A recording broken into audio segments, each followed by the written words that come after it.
Welcome everyone. Glad to see you on my channel. Today I will tell you about an unusual story, an amazing story about companionship and love. I wish you a pleasant audience. The phone was ringing off the hook somewhere in the depths of the apartment, but Victoria was immersed in translation. She really liked studying at the Institute, where she could enter right after graduation, largely due to the excellent result and gold medal. The school curriculum included English and French, and after becoming a student of the Faculty of Romano-Germanic Philology, Victoria took additional special courses in Chinese. It was not only interesting, but also promising. That's what her father said. China has the most powerful and fastest growing economy, he advised Victoria when she asked him what other language she should start studying from the first year of the Institute. Of course, English is enough for tourists to explain themselves to locals, waiters, or hotel staff when traveling to China on vacation. But if you want to be considered a real specialist, an international translator, then take a special course in Chinese, my daughter. You'll see it will come in handy in life. And Victoria was keen on studying characters, though she thought that she would be enough for 1 or 2 lessons, no more. The Chinese language always seemed very difficult to her. Not only because instead of the usual Latin, the inhabitants of this beautiful country use characters, which must be pronounced with a certain intonation. It was more frightening that in this multinational country, there were many dialects that differed greatly. In the Institute, it was suggested to master the state dialect Putonghua, and all the others could be mastered only after being in China. And yet, despite the uncertainty that she would be able to master the language easily, Victoria was attracted to it, and now the next day in kindergarten, Victoria approached Lucy, stuck her hand in the pocket of her dress, and pulled out a large chocolate candy. She held it out to the offending girl. "Lucy, do you want some candy?" the girl asked. "I do," Lucy answered. "Here, let's make up. Let's make up. Will you bring me your pretty doll?" Lucy unwrapped the wrapper and stuffed the candy in her mouth hole. "Daddy said I have to glue her head on, then I'll bring her back. We'll play together." From then on, the girls were always close to each other. They often went to visit each other, and when it was time to go to first grade, Lucy begged her parents to persuade the teacher to put them at the same desk. "Actually, we seat girls and boys at desks," the teacher replied to the parents' request. "But if you have such daughters, who even in class cannot without each other, well, we'll go to meet them." In high school, Lucy did not miss a single school disco. She liked to dress up. Often she borrowed outfits from her friend, who went to events reluctantly. Victoria liked to read more, but Lucy always insisted, and she couldn't refuse her friend. "It'll be a lot of fun there today," Lucy urged, "and anyway, how long can you stay at home? These are your best years, understand? You should have fun and enjoy life." Under the demanding gaze of her friend, Victoria went to the disco. She, like all girls, danced in a circle, but she kept looking at her watch. Victoria wanted to leave the noisy hall, but any attempt to hide in the crowd was immediately stopped by Lucy. "I told you, we'll stay here until the last dance," she reproached her friend. "Don't even think about getting away. I'm watching you." Lucy thought that disco was the best place to meet guys. She was a success with high school students. Everyone knew that Lucy was fun to be with and that she moved beautifully. Therefore, the girl was invited to a slow dance by several gentlemen at once, and she had a choice, which she coquettishly made without thinking. After graduating from school, the friends still had to part. Victoria entered the Institute and left, and Lucy stayed in the city, having entered the clothes designer and becoming a college student. After the first session, Victoria returned home to her parents for vacation and called Lucy. "How are you, friend?" asked the girl. "I'm fine. Life is boiling," Lucy chirped cheerfully. "Have you forgotten that my birthday is on Friday?" "How could I forget?" Victoria exclaimed. "For as long as I can remember, your birthday is always an event of universal proportions. If your house could accommodate all the inhabitants of the planet Earth, you wouldn't have stopped there and invited aliens." The girls laughed merrily at Victoria's joke. "I'll call you later. I'll tell you what time we're going," Lucy said and added, "though you can come at any time. It's better to be early to chat. I met such a guy. He's so hot. He's making me crazy. He's awesome." Lucy dated all kinds of guys. Sometimes she had parallel relationships with several boys at once, but it didn't bother her at all. And every guy she went out with was, according to Lucy, the best, exceptional, and also, there is no one like him in the world. Lucy, you're not fixable, Victoria laughed. Where do you find them? It's not me, they find me. Anyway, I'll see you at your birthday party and we'll talk about it. And today Victoria was engrossed in Chinese and forgot to call Lucy. Listening to her friend's fast speech in the phone, she felt a twinge of conscience, but she didn't want to go to the party and be in a noisy company. No, I haven't forgotten that today is your birthday. And why are you still here? Lucy asked sternly, shouting over the loud music. We're in the middle of a party. Look, Lucy, have fun without me. Victoria tried to cancel the party. You know, I don't like noise. I don't like a lot of strangers. Oh, come on. They're all strangers until the first glass of champagne. And then they're all strangers. Well, Lucy, let's meet tomorrow. We'll go to a cafe. We'll sit together. Victoria hoped that Lucy would leave her alone. No. My cool new boyfriend won't be here tomorrow. Hurry up and get ready. I'll introduce you to him. Victoria thought that all of Lucy's boyfriends looked the same, handsome, fashionably dressed, smashing, and not particularly courteous to girls. What didn't she see in them? Victoria's father heard the end of the conversation. At that time, he had returned from work and was undressing in the hallway. What? A friend requires immediate presence at her ball? Jokingly asked the man, kissing his daughter on the cheek. Hi, Dad. Victoria took the light jacket from his hands and hung it on the hook. Yes, Lucy wants me to come to her birthday party right now. And go, my father shouted from the bathroom, and when he came out, he added, you can't do that much studying. Girls your age should be out, having fun, meeting guys. Go to Lucy's and have some fun. You think? Victoria pressed her lips together, still hesitant. I'd rather sit with you. Go and don't argue with your father, the man said, especially since the weather today is wonderful. There is no wind at all, and they didn't promise rain. Approaching the house where Lucy lived with her parents, Victoria noticed that the party was in full swing. Music was playing loudly, the front yard was decorated with garlands and glowing lights, and the fragrant smell of kebab was wafting from the house. Victoria had been wandering around the yard for about 10 minutes, but she hadn't met a single familiar face. Hadn't Lucy called their former classmates? The guys and girls dancing on the lawn were not familiar to Victoria. Ah, there you are, she heard her friend's voice. Lucy flew over to Victoria, pounced and began to hug her. I'm glad you came, though I didn't doubt it. I mean, who could say no to a kebab and champagne these days? It's really fun here, Victoria said, looking around. It is, confirmed her friend enthusiastically and cheerfully. This is Gob. Lucy introduced Victoria to a handsome boy. He was wearing blue jeans and white sneakers. A light-colored t-shirt tightened his athletic figure, favorably showing off his pumped arms and torso. Victoria, she held out her hand to the guy. I finally met the girl I seem to know everything about, Gob said, shaking her hand gently. What do you mean? Victoria didn't understand. And so all the last few days I only hear from Lucy about you. Let's go straight to you. The guy had a charming smile. Let's do it. Lucy, who had disappeared for a few seconds, was already standing next to her and handed Victoria the glass. To me, friend, she made a short toast. And to you, of course. The girls brought their glasses closer together. Come on, Gob, bring us to the table. The girls are demanding meat. All three of them headed toward the impromptu feast, where several round plastic tables with appetizers stood on the lawn. Victoria took a disposable plate and placed a basket of pastry and pâté on it. Lucy told me you were studying to be a translator, Gob began. He and Lucy sat down across from each other. Yeah, she's going to teach the Chinese the great and powerful English language, Lucy laughed, not letting Victoria answer. If I don't find a job as a translator, I can teach children at school. What a bore, Lucy grumbled. I'd rather be with the Chinese. They are so sweet. They're so cute. But Gob is studying to be a gym teacher. Why a gym teacher? The boy interrupted her. I've told you many times that I'm an athlete. I'm a swimmer. And in our region, to get a diploma of education, athlete can only at the Faculty of Physical Education. So I enrolled there. It turned out that Gob and Victoria were at the same institute. Lucy was in a great mood, joking and laughing all the time.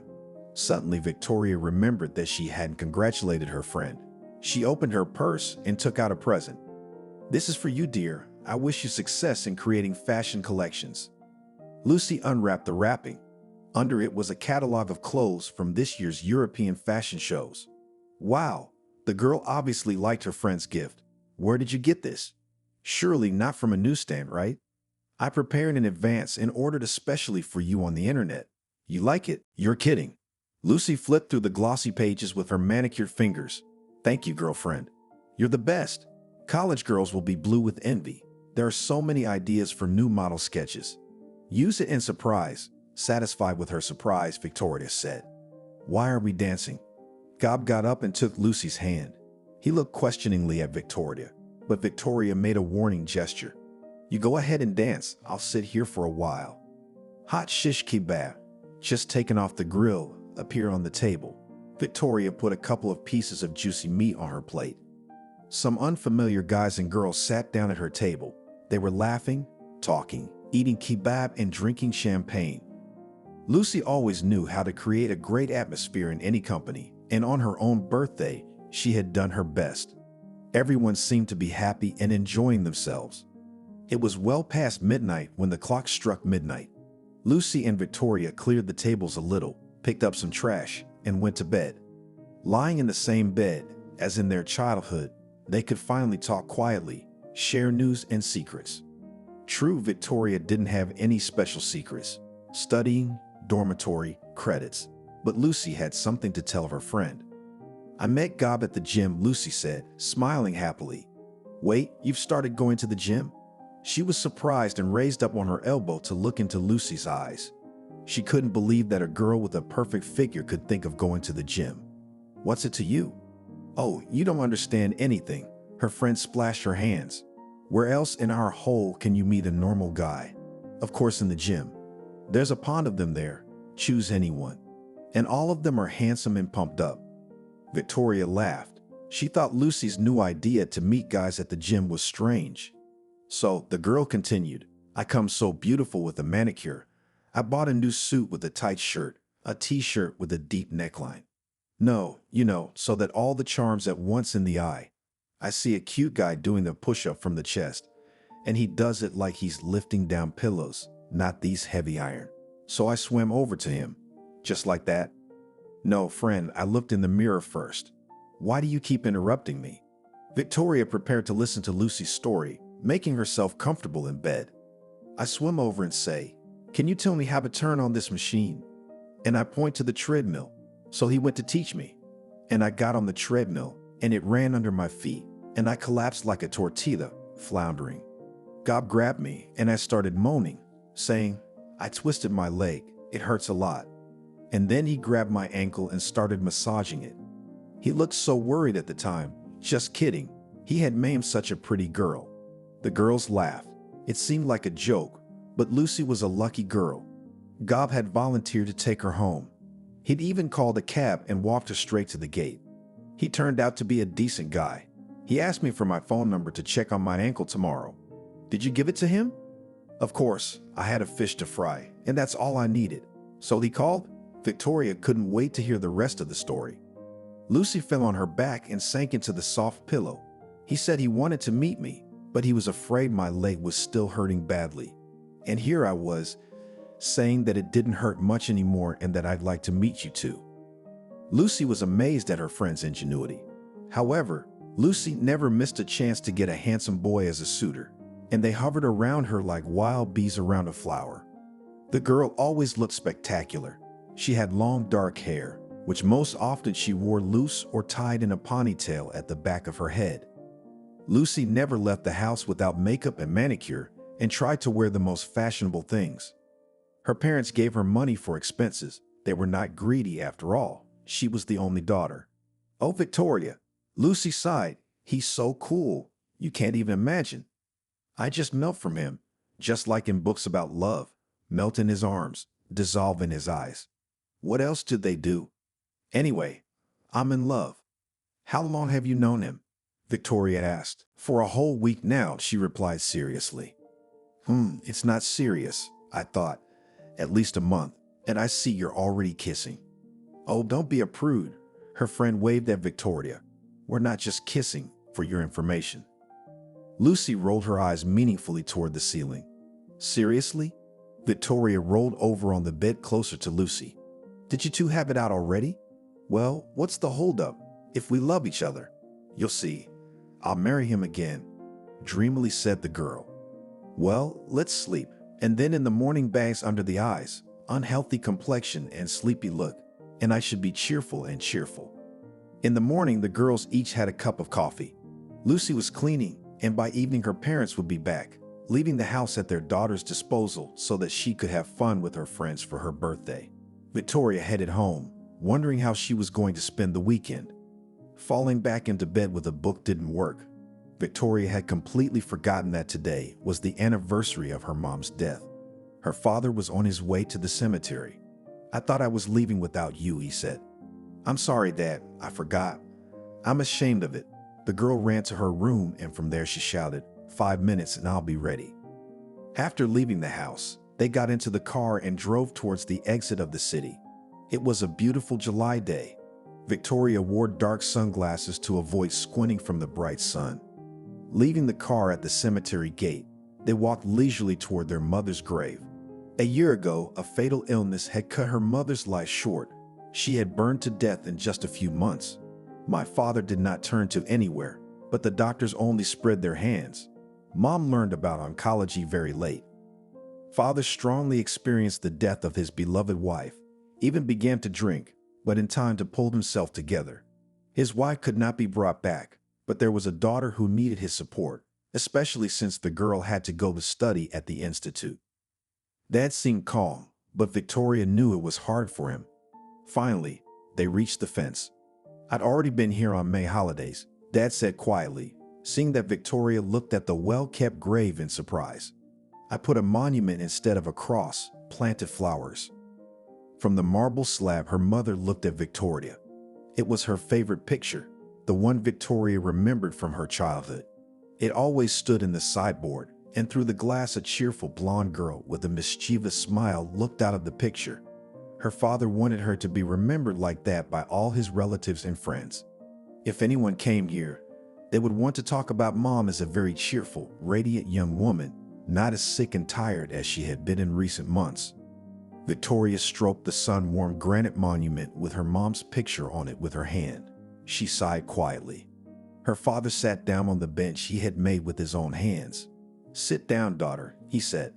Let's spend some time with Mom. He seemed to have something to say to both his daughter and his dead wife. Victoria was not mistaken. After a little silence, Dad said he wanted to leave town. You know, it's hard for me here. Everything reminds me of our mom. I walk down the streets where we used to walk, I see her. I go to the store, and I think I'll buy some of those cakes you two used to eat together with such gusto. I go into the apartment, and I want to hear her voice. Is it possible to get away from these memories, Dad? Victoria asked. I'll at least try. They say time heals, but it's not true. It doesn't heal. It only dulls the pain, but it makes it even more painful. You see, it's not cutting anymore. It's aching, slowly tearing everything inside. Where are you going? A friend of mine from the army offered to stay with him in Alaska. He's got some kind of a recreation center for hunters and fishermen in the taiga. There's a job for me there. If I like it, I'll stay for good. What about me? The father was silent. His daughter was the only thing that still kept him in this town. He'd wanted to leave for a long time. Stay in the big city after school. You'll get a job. Soon you'll have a family of your own. In the meantime, we'll video call each other. Is there internet in the taiga? Victoria asked uncertainly. I don't know, sighed her father, maybe not. And who will watch the house? Victoria had more and more questions. I'll sign the house over to you. I'll draw up the papers next week. If you don't want to live here, you can sell it and buy something in the city where you study, or use it as a summer house. Come for a vacation in the summer. At New Year's, you have friends here. Everything her father said was quite logical, but very sad. Victoria, though she was an independent girl, always felt that she could return to the house where her father was waiting for her. And now it turns out there will be no one to go back to. But if that's what her father decided, if it would make him feel better, then so be it. They stayed a little longer at my mother's grave and went towards the cemetery gate where the car was parked. The whole second and third year of the Institute, Victoria did not go to her hometown. The house was empty. Her father had gone to Siberia and lived there. They sometimes called each other. It seemed to Victoria that the change of scenery was good for her father. He joked, "Fresh air and work brought me back to life," but it was impossible to hide the still sad look in her daughter's eyes. Victoria also called her friend Lucy, but not often. Her life was booming. Lucy made a good living sewing at home. She dreamed of having her own atelier. "Where would I find a rich man?" All the time my friends started the same conversation. "Well, I would splurge. I would become the owner of my own salon, exclusive clothes. And then maybe, and fashion house would open a fashion house." "So you save up. Why rely on someone else?" advised Victoria. Lucy always turned the conversation to another topic when Victoria began to teach her how to live. "How are things with Gob?" Victoria asked one day. "I remember what plans you had for him. How happy you were." "What's Gob?" "He finished his studies, but it's no use. An athlete with a gym teacher's education. He spends everything he earns on me, but I realize I have no prospects with him." "But you love each other, so you can overcome all the difficulties," Victoria said. "Victoria, stop reading love books and watching stupid TV shows. The long road to riches is not for me. I want it all, and I want it now. But I'm fine with Gob as a lover. In bed, he's a wow," Lucy bragged. She was silent for a moment, maybe remembering how good she felt when Gob had stayed the night.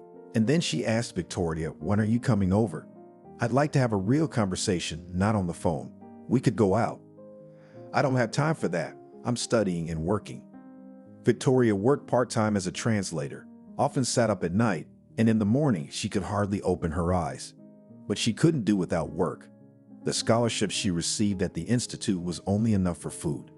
And it was necessary to dress, to spend money on rented accommodation. Since the third year, the girl refused to live in a dormitory. It was impossible to work part-time, living in one room with 3 other girls, and in a small studio apartment, which she rented for a long term. Thanks to the money her father gave her for the first time, it was quiet. "Well, you still come as soon as you can. We'll go for a walk. Bye for now." A year later, Victoria managed to plan a trip home. When she opened the door of the house, she breathed in the uninhabited odor. When a dwelling is left without owners for a long time, its walls become dead. There is no life in them. Such was the case with her house. Victoria sat down on the couch, pulling back the edge of the foil that covered the upholstered furniture from dust. She looked around and decided that today was the day to do some cleaning.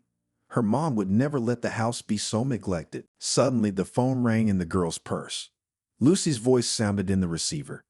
"Victoria, have you arrived yet?" She spoke loudly. "I'm sorry, I didn't have time to meet you at the station." The customer was a nuisance. "It's the third time I'm altering her dress." "Are you home?" "I'll be right there. Wait for me." Without Victoria realizing it, Lucy was out. She hadn't changed, still as restless, energetic. Victoria went to the kitchen to put the kettle on. She didn't even have time to tell her friend to buy something for tea. An hour later, Lucy was already standing on the doorstep with a cake in her hand. "Here, I know you don't even have anything to drink tea with." She solemnly handed the box to Victoria and started to take off her shoes, but Victoria said she didn't need to. The house wasn't clean. "We have to clean up first, put things in order." "What's the matter? Let's have a cup of tea and get on with it," Lucy suggested. "The 2 of us will quickly manage, and then we will celebrate your arrival and our meeting." Having a cup of tea and a cake, the girls began to put things in order. They took off the covers from the furniture. Dusty curtains from the windows were sent to the washing machine. Victoria vacuumed and Lucy dusted. The house was transforming before their eyes. Finally, exhausted, they both collapsed on the bed. "Thank you, Lucy." Victoria wanted to thank her, but her friend interrupted her. "You're welcome. Who else can help you but me?" "It's true. And I didn't do it all unselfishly," Lucy said mysteriously. "Well, don't be intrigued. What are you up to again?" Victoria rubbed her arm, demanding to answer the question immediately. "What do you mean?" "To celebrate our meeting. Come on, let's get up and go to the supermarket." Lucy jumped out of bed, fixed her t-shirt, looked at herself in the mirror. We're a little tired for a restaurant today, but we're just right for a warm dinner at home. Giving in to her friend's mood, Victoria also got out of bed and went to her room to change. In fact, she wanted to be with Lucy too, because it had been a long time since they had seen each other, only she knew how this would end. Lucy would definitely take her somewhere else to have fun. Victoria wanted to be home. They went outside and walked toward the center, where the nearest supermarket was. We'll get some fruit, wine, of course, and something to eat. I'm starving, Lucy said. Why don't we cook something serious or order takeout? Victoria suggested. Pizza, maybe. That's not a bad idea. The workday was over and the store was crowded. The townspeople were coming home from work and getting stuck in lines at the checkout counter. We're in trouble, Lucy said with annoyance. Now we're just waiting in line and my stomach is rumbling. The girls' basket contained chilled chicken, cookies, a can of coffee, a bottle of Chardonnay, and potatoes. And in the front were people with wheelbarrows full of groceries. Are they buying for a year or something? Victoria's friend kept grumbling, or in case of nuclear war. Suddenly she shrieked and turned around. Gob, with whom Lucy was having a long affair, was in line behind the girls. Hi, honey. He hugged the girl happily. What a reunion. I haven't seen you in a long time. He showed up, said Lucy, who had calmed down. It's been 2 weeks since he's been here. Come on, don't pout. The guy stretched his neck, looking over people's heads for the cashier. Give me your basket. He threw his loaf of bread and sausage into the girl's basket and headed through the crowd of people to the cash register. Lucy and Victoria looked at each other perplexed. Gob had already put the purchases on the tape and was smiling sweetly at the girl behind the cash register. Naomi, try the neighbor. I'm in a hurry, he said, pressing his hand to his chest where his heart was. There was an outcry from the line, but the cashier was already punching out the purchases from Gob's basket. Thanks, sweetheart, see you later. Gob blew the cashier a kiss and waved to Lucy and Victoria. Here's your shopping, we're through, the boy said, handing the basket to Lucy. Thank you, of course, said the girl. Do you know all the cashiers in town so well? She even pretended to be offended, and the guy laughed and hugged her, pushing her toward the exit. No, only with the young and pretty ones. Once outside, they stopped. Gob, do you remember my friend Victoria? Lucy asked. The guy looked at the girl, as if trying to remember her face. Don't play dumb, Lucy said. Victoria was at my birthday party a few years ago. I told you about her. We've been friends since kindergarten. Of course I remember. Gob's face grew serious. Victoria came home for a visit. We're gonna have a wine party. Would you like to join us? Lucy decided to kill 2 birds with 1 stone to see her friend and enjoy the company of her longtime lover. Why not? I just don't think your bottle of wine is enough. Let me get some more cognac and you go home. Prepare the table, as they say. The girls told Gob Victoria's address and walked down the street. He went back to the store. When Gob called at the door of Victoria's house, the chicken and potatoes were already browning in the oven, and there was a bottle of wine on the table. This is my contribution to your table, Gob said, setting a bag of groceries on the kitchen table. It contained fruit, chocolate, lemon, fresh cucumbers and tomatoes, and herbs. What a tablecloth! Lucy rejoiced. We'll make a real restaurant menu. After a while, all 3 sat at the table and had dinner. You're a translator, aren't you? Gob asked Victoria. You could say so, the girl replied. I study English, French, and also Chinese. Tell me, what will your higher education give you? Lucy entered the conversation. You got a job as a coach in a sports center. That's understandable, although the salary is small, but pretty girls come to train. Do you help them there? Tell me honestly, have you got to know all of them? Don't be jealous, honey, Gob said, kissing Lucy's blushing cheek. You know you're the best in the world. That's it, Lucy said contentedly and raised her glass. You're there looking at the girls. Victoria translates other people's pamphlets at night. I'm the only one in chocolate. Why? The girl and the guy looked at her friend in surprise. And rich aunts come to me who really want a new beautiful dress. Lucy raised her finger up as if she said some wisdom. And they're willing to pay good money just to have me make them an outfit like the one in the fashion magazines. True, they do not care that they're on the photo in the catalog model with a 44 size, and on their 66th, any dress will look like a cow. And what, do they wear your dresses? Victoria asked. Even as they wear and then bring their girlfriends, the same fat asked. And I cut and sew and cut. As long as they pay me money. The company was having fun. Everyone was in a good mood. Victoria felt the wine intoxicating her head. When Gob once again decided to refill her glass from the bottle, she put up her hand. I'm going to pass. I'm going to get really drunk. Let's put on some music, Lucy suggested. Victoria flicked a button on the remote control of the big flat-screen TV and found the music channel. All three of them went dancing. After a while, Lucy and Gob secluded themselves in Victoria's room. Realizing that she had been left alone, the girl went to the kitchen. She cleared the leftovers off the plates, wiped off the table, poured wine into a glass. For good measure, she envied Lucy. Her friend had always been able to live cheerfully and find an attractive benefit in everything, even in not the most pleasant moments. She was never discouraged and believed that ahead of her awaited the real happiness. And happiness Lucy imagined in the form of a large house, a rich husband, and his own fashionable clothing salon. Lucy always said that it is necessary to set a goal and the goal should seem unattainable. Only in this case it will be interesting to achieve it, and the victory will bring real pleasure. And what is Victoria's goal? To graduate from university. That goes without saying. That's it. Victoria sipped wine from her glass, leaned back in her chair. She thought of marriage as something very far away. Probably sooner or later she would meet a man she would love and who would love her. But Victoria had never even imagined what he would be like.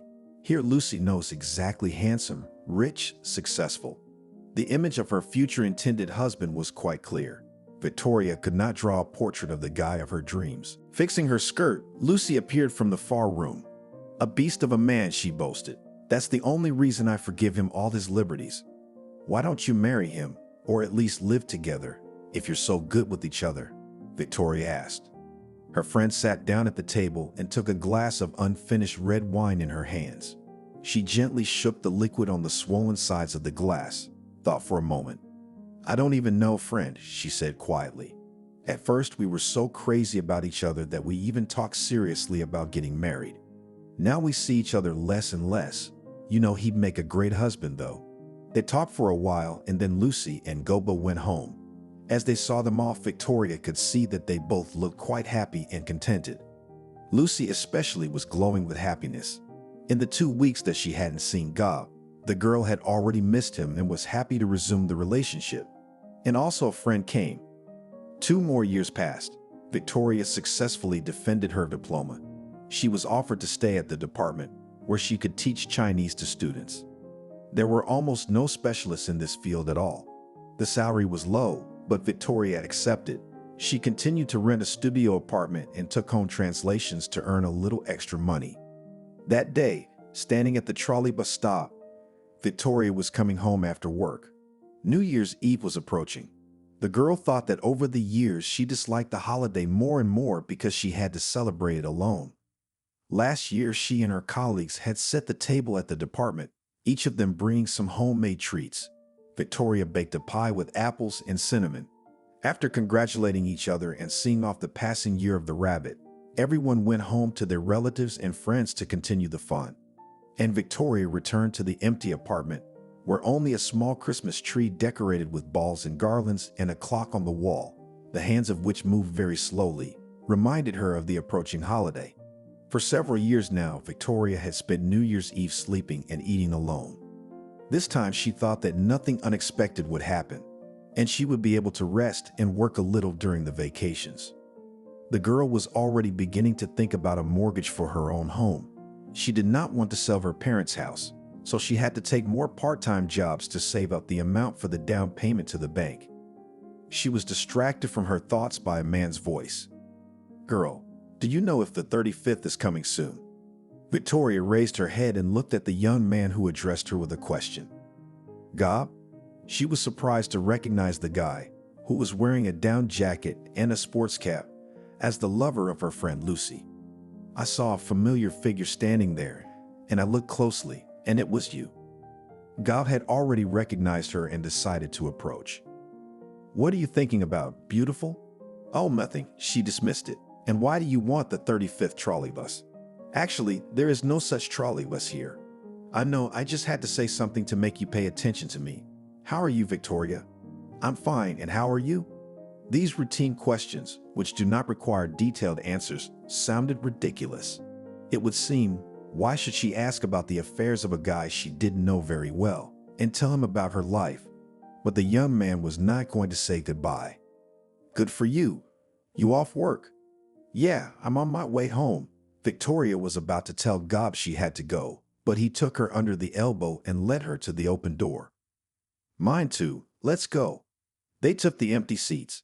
Victoria rubbed the window pane, frost frozen on it. Strange. Every day I drive from this stop, and I've never seen Job, the girl thought. She decided that this chance encounter must mean something. He would probably tell her that Lucy was in town too, that they had come to celebrate New Year's Eve together. But that's not what happened. Turns out Gob hadn't seen Victoria's friend in over a month. My bosses are opening a new gym here, he told the girl. I'm overseeing the installation and setup of the equipment. And at the same time, I'm thinking about moving from our hole here. The pay is better. Actually, there should be twice as many people here who want to do sports. A lot of young people, students, and young families, a lot of people in general. Victoria supported him. So you think I should seriously consider it? A man seeks where it is better. It's normal, the girl said philosophically, and added, I'm sorry, Gob, I have to get off in one stop. Yes, of course, I understand you're in a hurry to get home to your family. It's a holiday. I don't have a family, I live alone. And I'm in a hurry, just because I want to get warm and close to the TV and the soft couch. Victoria smiled. Listen, leave me your phone number, Gob asked suddenly. I'll be here for a while. I'll call you. Maybe we can go somewhere friendly. Victoria dictated her phone number. She didn't see anything wrong with that. After all, she could always refuse or just not pick up the phone if she wasn't in the mood to chat. She headed for the exit of the trolley bus, and the guy waved at her, shouting, See you later. Gob called a few days later. Surprised at herself, Victoria suddenly felt glad he called. Hi, he said cheerfully. I thought I'd give you a call. Hello, Gob. I'm glad. I want to take you out for a walk, the guy suggested. How would you like that? Victoria stood at the window, listening to his voice. Thanks to an advanced stockpile of groceries, she hadn't been outside since December 31st. Just stayed home, watched holiday programs on TV, and slept a lot. Now she felt rested and invigorated. After a little thought, Victoria couldn't find one argument against going for a walk in Gob's company. She liked his easygoing manner and soft smile. Good look. Let's go for a walk, she agreed. Then we'll meet in the town square by the Christmas tree. Gob rejoiced. I'll be waiting at 7 in the evening. Victoria put on warm jeans, a sweater with a collar, and insulated fur boots. She tied a blue scarf over her coat. It went very well with her eyes. She looked at herself in the mirror and tinted her lips with a subtle nude lipstick. No more sitting around like a damsel in distress. Time to get out of my hole, she thought, and closed the door to the apartment behind her. She looked for Gob with her eyes, but the town square was crowded with people. Children and adults were spinning on the improvised skating rink, and kids were rolling down the slides set up for winter fun and entertainment.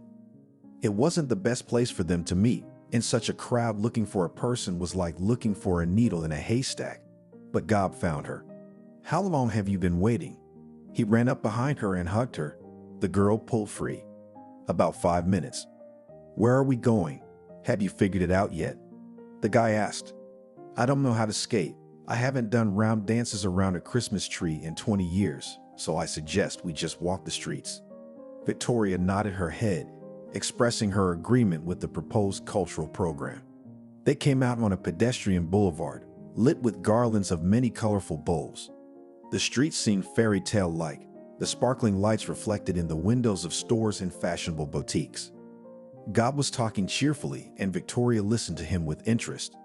Now she understood what had charmed her friend Lucy so much. He was very easy to be with. Victoria felt no awkwardness at all when he took her hands and breathed on her fingers, warming them. She didn't even want to pull her hands away. You're cold. Gob noticed that the girl was shivering, her cheeks flushed with frost. A little bit. Let's find a cafe. get some coffee and warm up. That's a good idea. The nearest place to warm up was a cozy coffee shop. There was a vacant table in the corner. God helped Victoria take off her coat, and she sat down on the soft couch. Quiet music was playing in the hall, and through the large panoramic windows, one could see people walking outside. The pleasant aroma of coffee and delicate cheesecake made Victoria feel hungry. She was happily gorging herself on her third brownie. "Should I order more?" Gob asked when the plate was empty. "No," Victoria laughed. "That's enough. You can get fat that way." "You have a great figure. You have nothing to worry about," the guy complimented her. "Where shall we go next? Maybe to the movies?" Victoria didn't feel like going to the movies. She looked at the screen of the cell phone she pulled out of her purse. The public transportation would soon stop running, so she had to hurry to the bus stop to get home without any adventures. "I'll walk you home," Gob said, and put his arm around her waist. A strange feeling came over Victoria at that moment. It seemed to her that she had known Gob for a long time and that they were a couple who had decided to take a walk and were now returning home. They were late for the last trolley bus. Standing at the empty stop and watching the departing traffic, Victoria looked frustrated. She didn't feel like walking that far. "I'll get a cab," Gob said, and taking a few steps toward the roadway, raised his right hand. There was not a single car with checkers on the roof, and others just flew by, not wanting to stop. Victoria finally froze. Gob pulled her against him, and she felt his warm breath on her cheek. "Come to my place and get warm. I live 2 stops away, and it'll take us about 15 minutes to walk." His voice was soft. Victoria realized that she didn't want him to let her go. The girl looked into the guy's eyes. Now they were serious. He was not smiling, silent, waiting for an answer. Large snowflakes fell on his eyelashes and slowly melted. "Let's go." It was their first night. In the gloom, a light bulb flickered dimly, hidden behind a lampshade with tassels. Gob's kisses made Victoria dizzy. It was as if she were in another dimension, in a completely unfamiliar space that made her feel happy. Gob was very gentle, and she gladly obeyed him, becoming one with him again and again. That night, everything outside the small apartment that Gob had brought her to was unimportant to Victoria. It didn't matter that her unfinished translation was left lying on the kitchen table in the studio apartment. It didn't matter that she hardly knew the man who was caressing her body. And even the fact that it was her best friend's boyfriend didn't cause her conscience to prick. "You're amazing," Gob whispered to her. "Gentle, sensual. I don't want to let you go. I feel good with you too."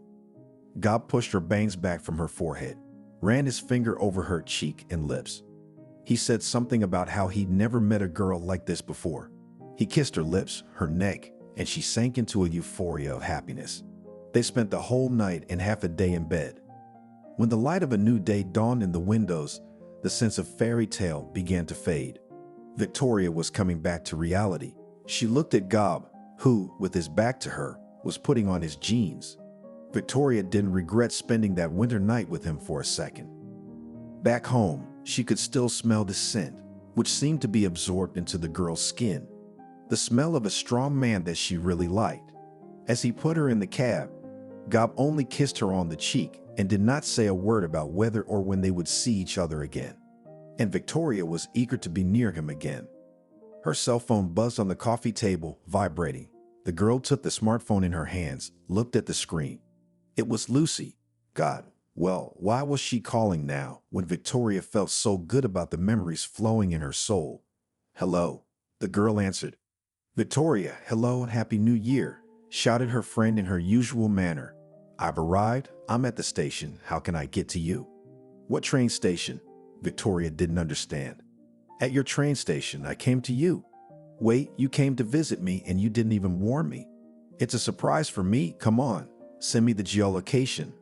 I'll be at your place soon," Lucy shouted into the phone. Victoria froze in surprise. She wasn't ready to host her friend after sleeping with her boyfriend. In fact, she wasn't really looking forward to seeing Lucy today. But she couldn't leave her alone at the train station either. Lucy was her best friend, and as she came to see her unexpectedly, it meant that there was a good reason for it. The girl sent her coordinates to her friend.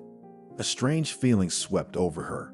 She felt a prick of conscience for her insanely happy night spent with Gob.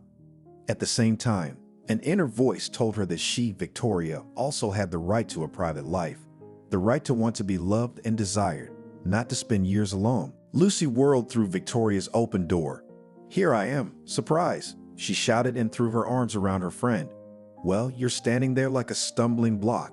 At least take the bags for me. I came all the way across town to see you, and you don't seem happy at all." "I'm glad, Lucy, of course you are," Victoria said. "You get undressed. Come on in. You must be hungry." "There is such a thing. Do you have any food?" "We'll think of something," Victoria said and led her friend to the kitchen table.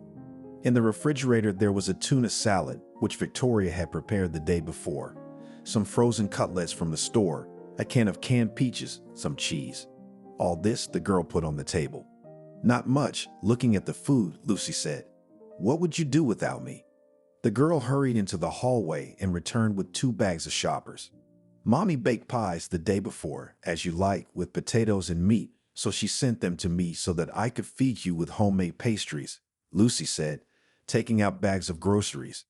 Victoria took a pie and took a bite. It's delicious," she rolled her eyes in pleasure. "I'd forgotten how good your mom makes pies." "That's what I'm saying. Who else is going to take care of you, my dear?" The pies were followed by pickles, currant jam, a ring of farmer's sausage, and a loaf of bread from the bakery. The friends set the table and made themselves comfortable. Victoria hesitated to ask Lucy why she had come. For some reason, she didn't believe that her friend just missed her. It had been a long time since they had seen each other, and now it was such an unexpected meeting. Lucy was looking around the small apartment Victoria had rented. "Well, what can I say, friend? As they say, poor but clean."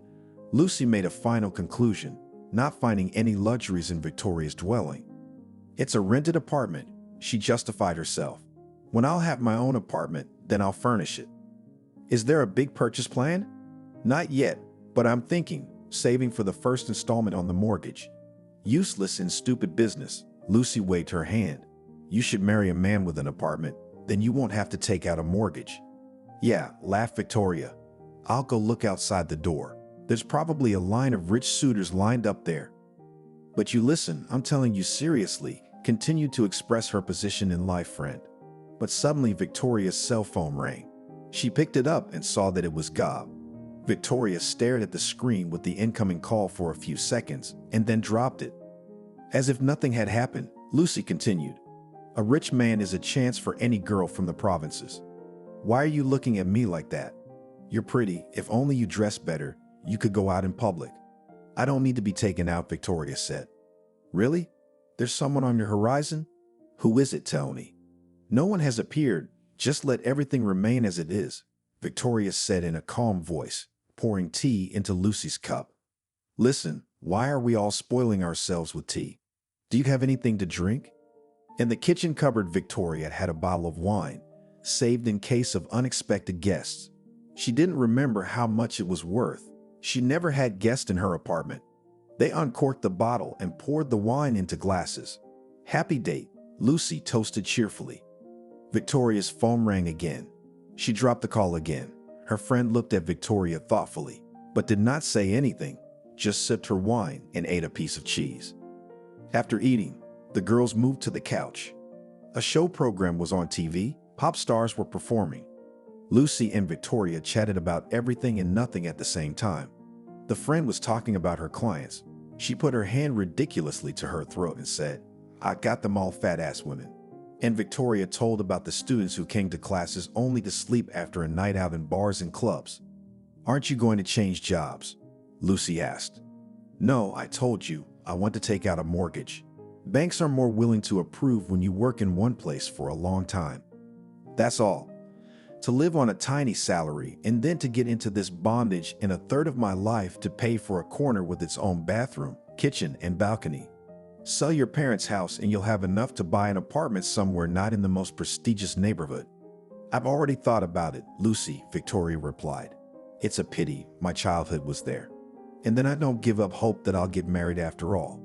Then I can go to the house as if it were a country house." "Well, why did you come to me so suddenly?"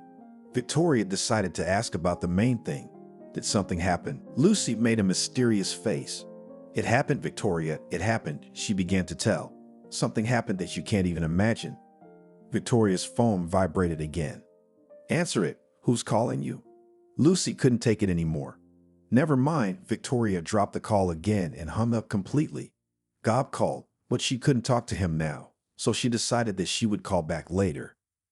The girl got up from the couch, handed her friend a glass of wine and took one for herself.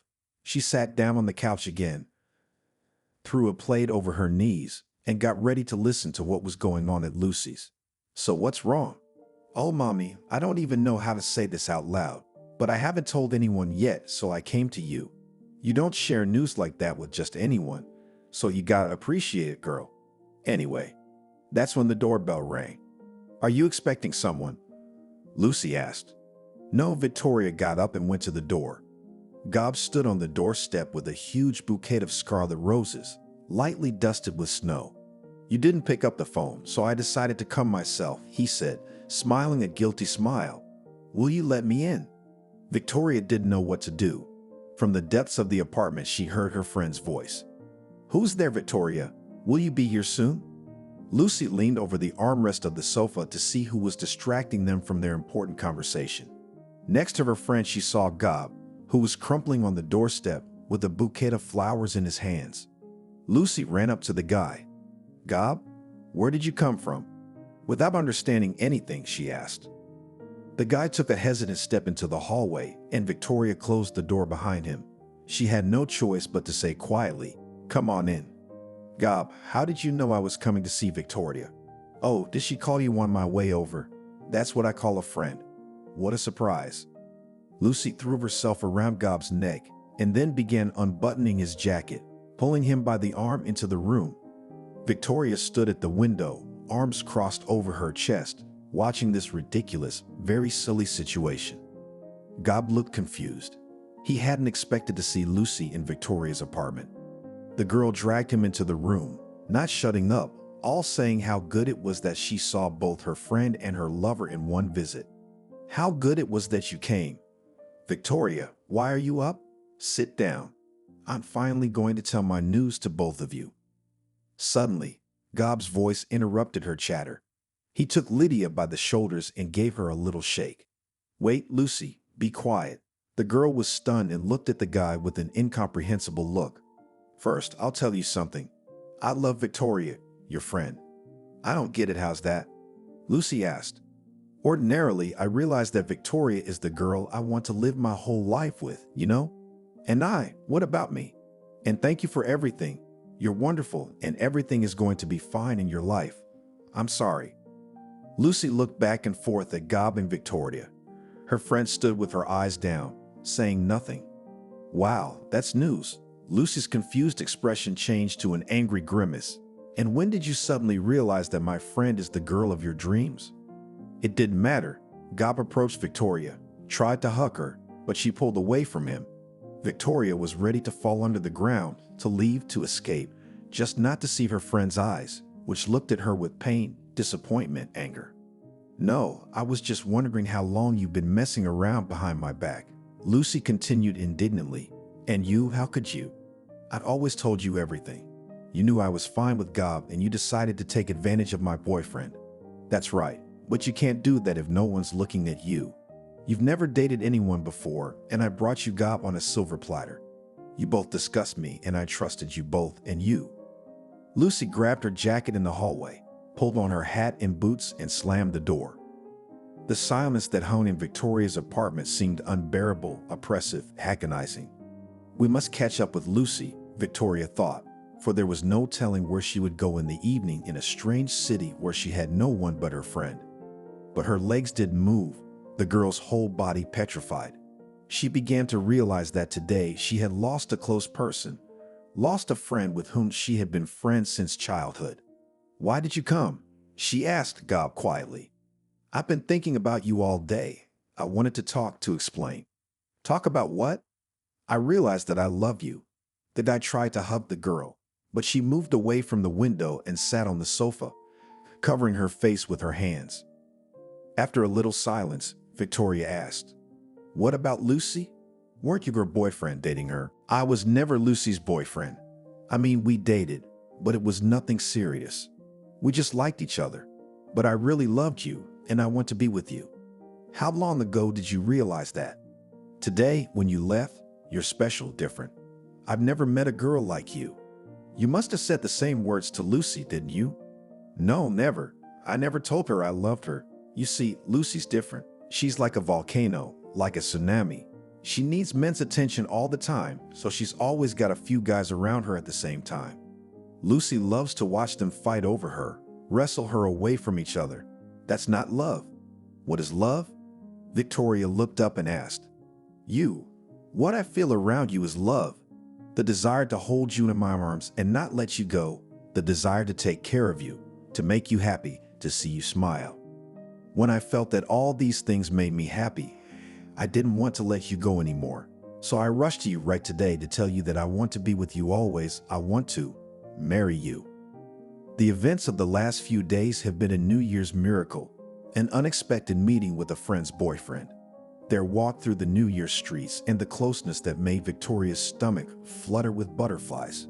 She thought about how she would tell her friend about her relationship with God, but everything resolved itself, even though the situation wasn't pleasant. Married?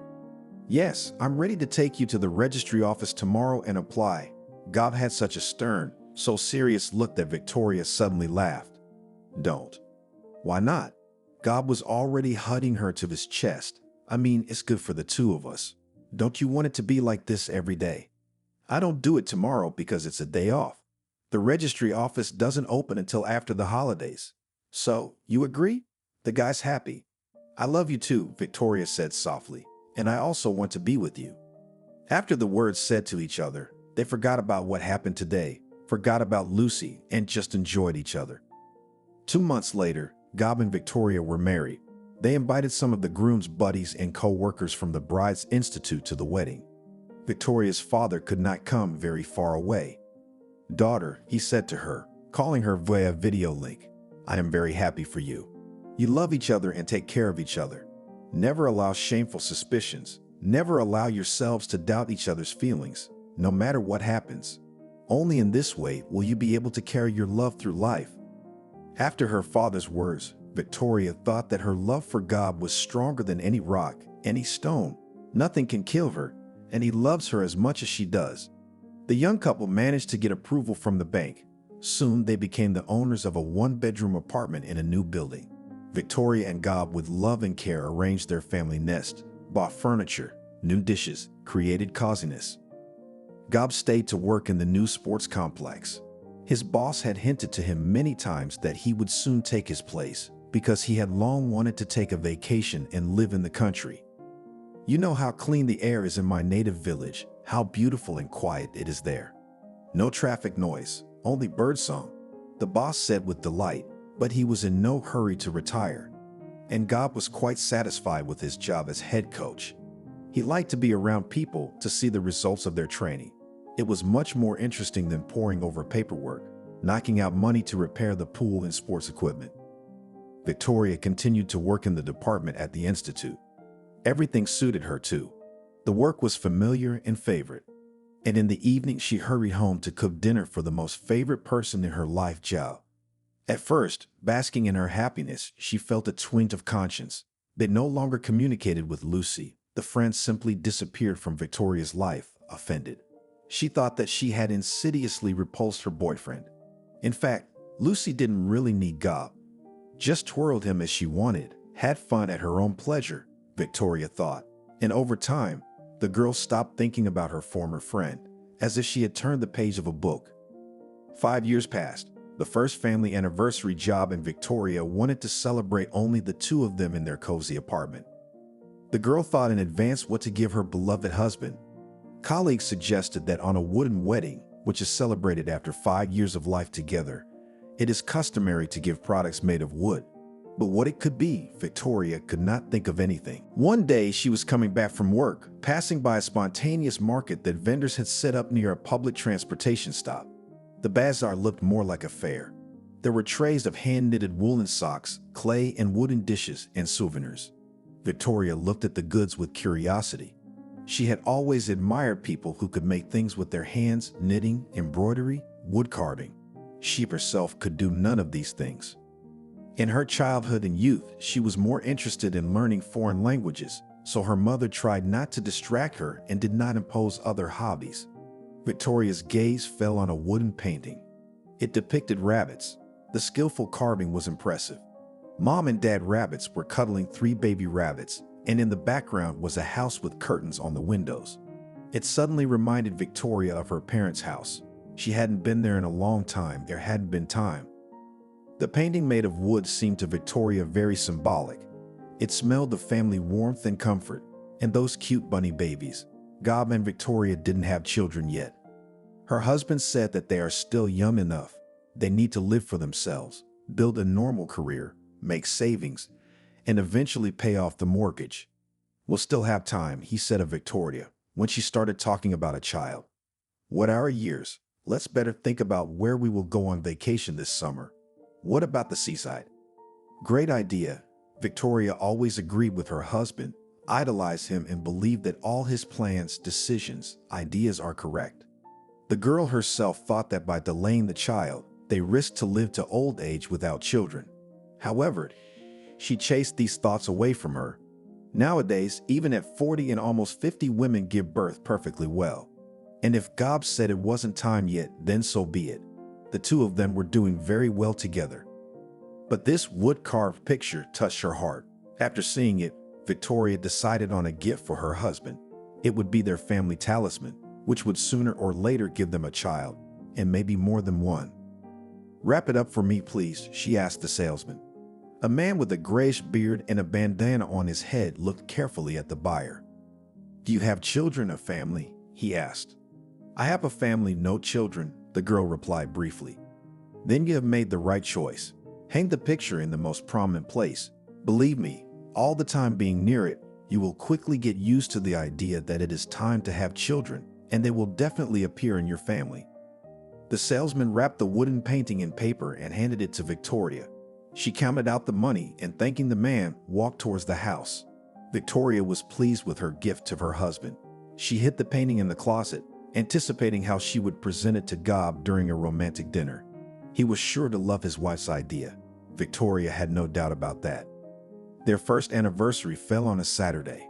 Victoria didn't have to go to work, and Gob had a morning workout, so he had to come home in the afternoon. The girl saw him off in the hallway, adjusting his scarf.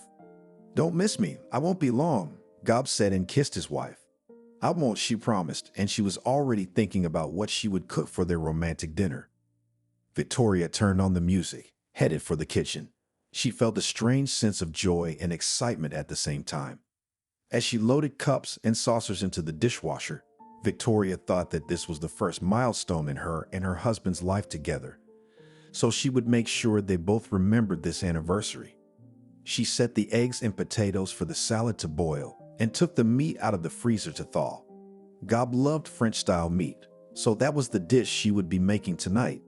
Into the sink went the fruit. By 6 o'clock in the evening, a small table was set in the semi-darkness of the living room. In the center stood 2 candles, which Victoria was going to light when Gob crossed the threshold of the apartment. She carefully arranged the plates, forks, and knives laced side by side, wiped the wine glasses, and set them on the table. The girl glanced at the clock, but Gob still did not appear. Usually she was not in the habit of calling and asking her husband where he was and when he would be home. But there was already a hot dish in the oven, and she didn't want to reheat it if Gob was late. She picked up the phone and dialed her husband. She heard a voice in the receiver, which slowly and clearly explained to Victoria that the subscriber was out of range. Maybe the battery is dead, she thought, and put the cell phone away. An hour later, she began to worry. Gob still hadn't shown up. Victoria walked from corner to corner, sometimes stopping at the window and looking at the figures of passers-by on the street. Her husband was not among them. The girl was nervous. During the 5 years of their life together, there had never been a time when Gob had not warned her about a change of plans. He was very rarely late, and she always knew when he would come home. So what could have happened? There was no use calling him at work at that time. No one would pick up the phone there. Training was over. The sports complex was closed. Victoria sat down on the divan in front of the set table and decided that she would just calm down and wait. Gob would come back sooner or later and explain everything to her. The girl woke up to the sound of the door opening. She glanced at the clock. The hand showed 9 in the morning, so she had slept on the living room couch all night, covered with a fluffy blanket. And Gob had come only now. Victoria ran out into the hallway. "What happened? Where have you been?" The questions came all at once. I almost went crazy. "Calm down, honey." Gob kissed her cheek. "I had to leave right away." "Go where? Why was it so urgent?" "Honey, I'm going to take a shower and then I'll explain everything to you," her husband said and headed for the bathroom. Victoria heard the water running. "Are you going to have breakfast?" she shouted. There was no answer, but the girl headed for the kitchen. She took sausage and eggs out of the refrigerator and prepared to make scrambled eggs. Victoria was not left with anxious thoughts. Gob, for the first time in 5 years, did not spend the night at home. What could have happened that was so important that he hadn't come home from work? At breakfast, spreading butter on his bun, Gob began his story. It turned out that management had asked him to go to another city to set up some sports equipment. Their program was down, and there are always a lot of customers on the weekends, so they needed to get the machines set up right away, Victoria's husband said. "So you went to my hometown?" she asked. "Why didn't you call?" "Yes, I had to," Gob sighed. "My battery was dead, and I didn't have my charger with me." Victoria exhaled with relief. Work was work, and it was just a force majeure, not a terrible accident. And she was beginning to imagine sad pictures, afraid that something had happened to Gob. Naturally, he'd been there for a while, missed the last commuter train. He went straight to the station in the morning. "I see," Victoria said, "and I waited for you, set the table. You have not forgotten that yesterday was our wedding anniversary." Of course I hadn't forgotten, but it just so happened. It seemed that Gob himself was very upset that circumstances had prevented them from celebrating the memorable event. "It's nothing," the girl tried to reassure him. "We can celebrate the first day of the second 5-year plan today." For some reason she smiled, not expecting how funny these words, "the first day of the second 5-year plan," would sound. It was as if they were fulfilling some plan set before them, not living a happy married life. "Sure, honey," Gob said, finishing his coffee. "I'm just going to get some sleep. I haven't had a good night's sleep. And then we'll celebrate." The man yawned and headed for the bedroom. As Victoria cleared the table for the romantic dinner, she realized that she wasn't the only one who'd been worried. Gob was upset too, because they'd been looking forward to this event, and he hadn't even been able to warn her that he was leaving.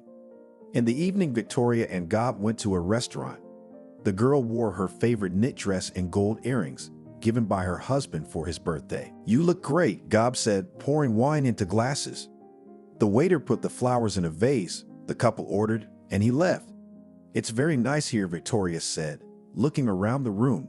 "It's not too crowded. I like it." "I'm glad," said Gob and raised his glass. "Let's drink to us." "Yes, let's," agreed the girl. "I'd also like to drink to the fact that we never make each other worry." "I already apologized. Why do you have to remind me again?" "I'm sorry, I was just worried sick."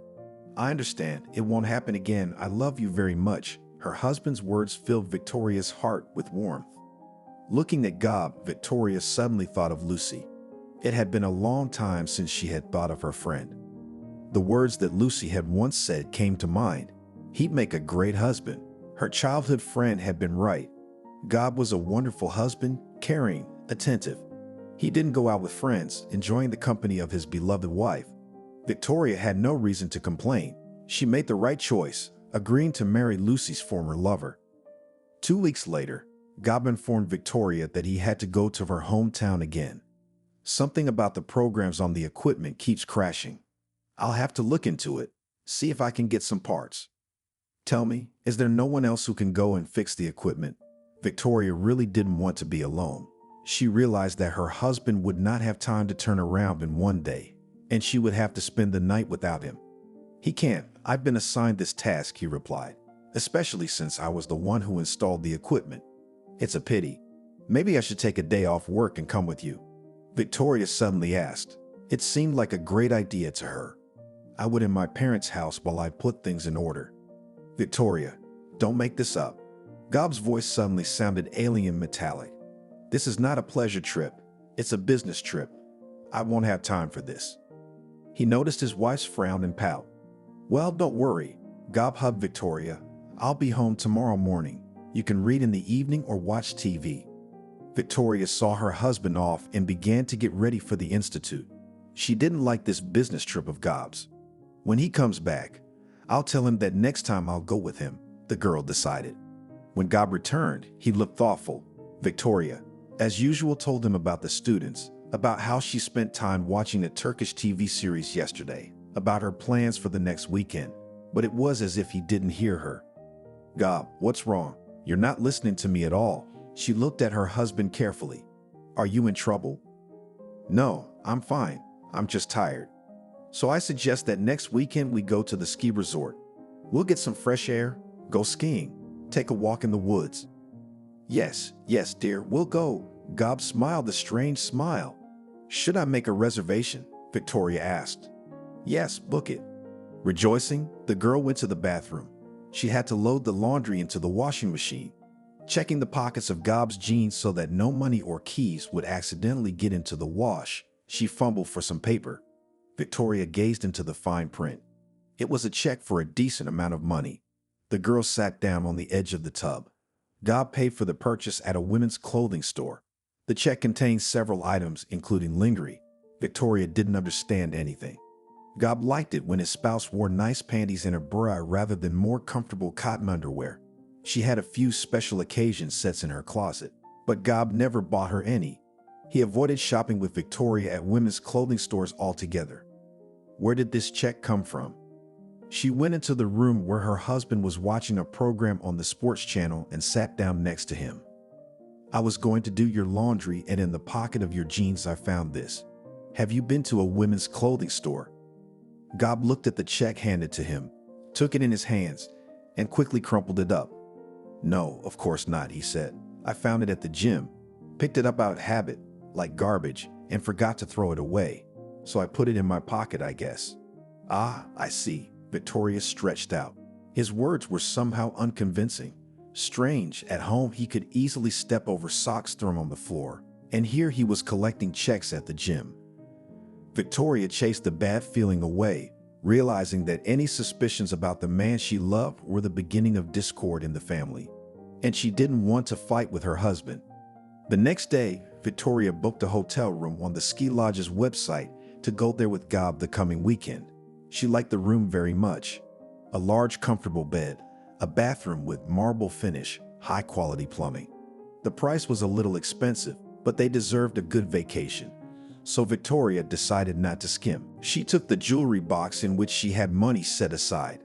Victoria and Gob put bills in it so that they could use the piggy bank when they needed it. Only there was no money in the box. Victoria stared thoughtfully at the velour upholstery inside the box. Gob hadn't said anything to her, hadn't let her know he'd spent the money. She decided not to say anything to her husband. She would probably tell her herself. At work, she asked a colleague for money to borrow until payday. The latter agreed to help Victoria, but inquired, "Are you making a big purchase, Victoria?" "No, my husband and I are going on vacation this weekend. Today, I wanted to pay for the hotel, but there was no money in our piggy bank." "Where did it go?" the colleague asked, taking off her glasses. "My husband probably needed it, so he took it," Victoria replied. "So you'll lend it to me for a week? Of course, I'll give you the necessary amount, but if the husband starts taking money from the family coffers, it won't lead to anything good." "What do you mean?" Victoria asked worriedly. "And that you look closely. Maybe he has another woman, so he spends money on a new lover." It was as if Victoria had been poured a bucket of water on her. She spent the rest of the day thinking about her colleague's words, unable to concentrate on her lectures. At dinner that evening, she asked her husband, "Gob, do you still love me?" "What kind of question, dear?" Gob was surprised, putting salad from a glass bowl. "Of course I do. It's just that I started to feel like you were drifting away from me. It's really just a feeling. It's okay. There's nothing to worry about because my wife is the most beautiful, kind, and gentle woman in the world." Gob's words seemed sincere, but Victoria still sensed a catch. Despite the fact that she had booked a room at the hotel at the ski base, they could not go on vacation. The day before, Gob announced that his colleague was sick and he was asked to replace him on Saturday and Sunday to work out with his clients. "Can you still cancel the reservation?" he asked his wife, not noticing that she was very upset, even biting her lip. "I can," Victoria said quietly. On Saturday, after Gob left for work, she couldn't calm down. Victoria didn't understand what was bothering her, but she was nervous. Her co-worker's words about the other woman wouldn't leave her head. The girl picked up her cell phone and dialed Gob. He was out of range again. Then, after some thought, she dialed the number of the gym administrator and asked to get her husband on the phone. "Wasn't he working today?" "Look carefully," Victoria asked. "He was supposed to replace one of his colleagues." "No, you're wrong. All the coaches are off today, and Gob has the day off." "What about tomorrow?" "Wait a second. The receptionist asked me to hold on. Tomorrow's off too. Will not come out until Monday afternoon." Victoria sat down on the couch. The thought of Gob disappearing for 24 hours, buying women's lingerie, spending money from their piggy bank, began to build a logical chain. Her husband is cheating on her.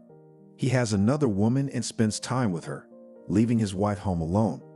Victoria remembered the words of her father, who had told her before the wedding that they should trust each other and guard against unfounded suspicions. Despite the fact that suspicions were not groundless, the girl still decided not to get into a fight with her husband and wait a little. Maybe everything will work itself out. Late Sunday night, Gob, as if nothing had happened, returned home. There was nothing unusual about his behavior, but Victoria was wary. "How are things at work?" she asked. "It's fine." Her husband went to the bathroom. For 2 months, Victoria had been tormented by the suspicion that Gob had another woman. It was the end of their marriage. Thinking about it hurt her so much that her heart whimpered, bursting with pain. The girl felt sorry for herself to the point of tears, then suddenly became angry at Gob. She then decided to leave everything as it was, then was determined to find out who this separatrix was, who encroached on their happy marriage. "Will you have tea, Victoria?" Victoria was interrupted from her thoughts by the voice of her colleague. "Come on, the kettle is warm and there are still cookies left." Victoria followed to the table. "Something is wrong with you lately," said Victoria's colleague, shaking her head. "Family problems. Share. It would be easier." Suddenly, Victoria started crying. "My husband is cheating on me." She told everything that had happened in their lives in the last 2 months, complained that she felt he no longer loved her. The colleague listened attentively, and when Victoria calmed down, handed her an oatmeal cookie with chocolate and said, "You can't beat a wedge with a wedge." "How's that?" "What do you mean?" Victoria didn't understand. "And it's not me, it's folk wisdom. Now you are suffering. Your heart is breaking from pain. And your husband doesn't care. Make him suffer, or at least make you feel better." "Do what?" "Have an affair on the side. It'll make you feel better." That never occurred to Victoria. She'd never even considered the possibility of being in bed with someone other than Gob. But for the next few days, it was all she could think about. Maybe her coworker was right. Gob was traveling more and more for business. He pretended that he didn't want to travel, but his bosses had ordered it, so he had to go. Victoria nodded her head, herself almost climbing the walls with jealousy. Once again, when her husband left and promised to return only tomorrow, she sat at home and looked longingly at the bottle of wine in the bar behind the glass. The girl uncorked it and poured the red liquid into a glass, drank it down. Immersed in her unhappy thoughts, she did not notice how hungover she was. Suddenly, the girl made a decision. She looked at her watch. It was not too late, and she would catch the last train, go to her hometown and spend the weekend there. It had been a long time since she had been to her parents' house. Victoria quickly packed, called a cab, and drove to the train station. On the way, she bought a bottle of wine and uncorked it right in the car. Get drunk and forget. Her mind pounded, and she sipped straight from the neck. When the train stopped at her station, the girl struggled to get out of the car and headed for the train station building. There was a cab stand somewhere. Some guy called out to her, "Hey, beautiful, don't you want to have some fun?" Victoria looked at the man, who opened the door of the foreign car and smiled as he watched her weaving through the square. "I want to, if you can drive me home." Victoria replied with a slurred tongue. "Get in, I'll take you home with a breeze and music." She sat down on the front seat next to the driver. He turned out to be quite a handsome young man. The man turned on the music, turned the key in the ignition, and they drove off. "What's your name?" the driver asked. "Victoria." "Where are we going?" "I'm going the other way." "We're going to the store. Do you want something? I can buy you a drink." To drink, Victoria suddenly felt her throat dry. "Well, that's understandable. Anything else?" "Nothing else." The young man returned from the store with a bottle of cognac and a large chocolate bar. They drove along the road a little more and stopped. He took 2 plastic cups out of the glove compartment, poured the cognac into them, and handed one to Victoria. "Help yourself, as they say, welcome." Victoria didn't recognize herself. She had never behaved like this before and certainly never drank cognac with strange men, but here, she took a sip from the glass and felt very warm inside. The man took the glass from her hands, leaned over, and started kissing the girl. She felt his hand reach under her jacket, fumbling for her breasts. "You can't beat a wedge with a wedge," the words of a co-worker pounded like a hammer in her head. Victoria broke out of the stranger's embrace, fixed her cap, and said, "And let's go to my place, there and continue." Her voice sounded as if from the outside, as if it was not she who spoke, and someone else. "That's a good suggestion. Who's home?" "No one. Absolutely no one for years." "Then give me the address and let's go out into the night," the man said, smiling. After a while, they pulled up in front of Victoria's house. "Oh, this is where I grew up," Victoria said in a slurred voice and wandered to the gate. The man followed her, holding her up so she wouldn't fall on the road. Her legs didn't hold her at all. The wine and cognac had done their job. Victoria opened the door, entered the hallway. She didn't even have time to turn on the light before the man she had brought to her parents' house started tearing off her clothes. Victoria felt his lips on her body. He kissed her neck, pressed her firmly against the wall.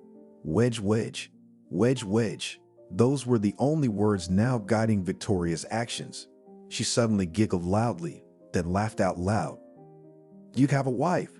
she asked, looking at the man with whom she was about to cheat on God in a minute. He was already pulling down her jeans.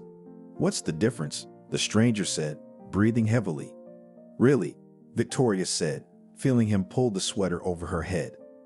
Suddenly, she heard a noise coming from the room, and then a child's cry. At first, Victoria thought she'd had too much to drink, but the man stopped abruptly too, stopped undressing her. "Who's there? Is there someone in the house?" he asked Victoria. "I don't know, but it's definitely not mice." The girl began to sober up. They groped their way to the door to the room. Victoria fumbled for the light switch on the wall, flicked the button. What she saw made her sober in a flash. There was a woman lying on her parents' old couch. Her hair was strewn across the upholstery, her whole figure curled up, motionless. Nearby on the floor sat a little girl of about 5 years old. "Who's that?" Victoria's companion asked. "You said there was no one in the house." "I thought so too." The girl cautiously approached the whimpering girl. Tears were streaming down the girl's dirty face, which she smeared with her fists. Victoria looked at the woman, moved her slightly by the shoulder. She showed no signs of life. "Look, I think I'm going to go," the man said. "I don't want to get into trouble with you." He buttoned his jacket and left. Victoria asked the girl, "Where did you come from?" "Is that your mommy?" "Yes," cried the little girl. "And how did you get here?" "Our uncle brought us here, told us to live here." She continued to whimper. "I'm hungry, and Mom keeps sleeping." Victoria approached the woman, brushed her hair away from her face, and immediately recoiled. On the old couch lay her childhood friend Lucy. Shaggy, dirty, with a swollen face, she was either sound asleep or unconscious. From under some rag with which the girl was covered, her feet were sticking out, one barefoot, the other in a holey shoe. Being in a state of shock, Victoria, in bewilderment, with horror, looked at Lucy and did not recognize in this woman her beautiful, always cheerful and mischievous friend. "Uncle, did you bring the food?" Victoria was brought out of shock by the girl's voice. She jumped up and rushed to the door. Victoria turned and saw Gob in the doorway. The little girl wrapped her arms around his legs, cuddled up to him like a wild animal seeking protection. Victoria, her husband, set the bags he'd been holding all this time on the floor. He took the girl in his arms and set her down in a chair. All secrets sooner or later come to light. He said those words with such sadness and pain, Gob, is that Lucy? Victoria had finally sobered up. A moment ago, she thought she was having a drunken nightmare, but here was her husband and he looked realistic. Yes, Victoria, it's her. He walked over to Lucy, took her hand in the place where doctors usually feel for a pulse. Looking at his wife, the man said, "I should have told you everything at once." Victoria took a chair and sat down across from him. Her head was buzzing, splitting, but she prepared herself to listen to Gob, and he quietly began his story, taking the bun from the bag on the floor and handing it to the girl. "A few months ago, I got a call from a woman I didn't know, saying that Lucy had been admitted to the hospital in a terrible condition. To be exact, they didn't know who had been admitted, but Lucy had her cell phone on her, and my contact was on it. So they called. The nurse said that Lucy's condition was terrible. She was found drunk half to death in the basement of an apartment building. She had a little girl with her. The woman said it was apparently her daughter.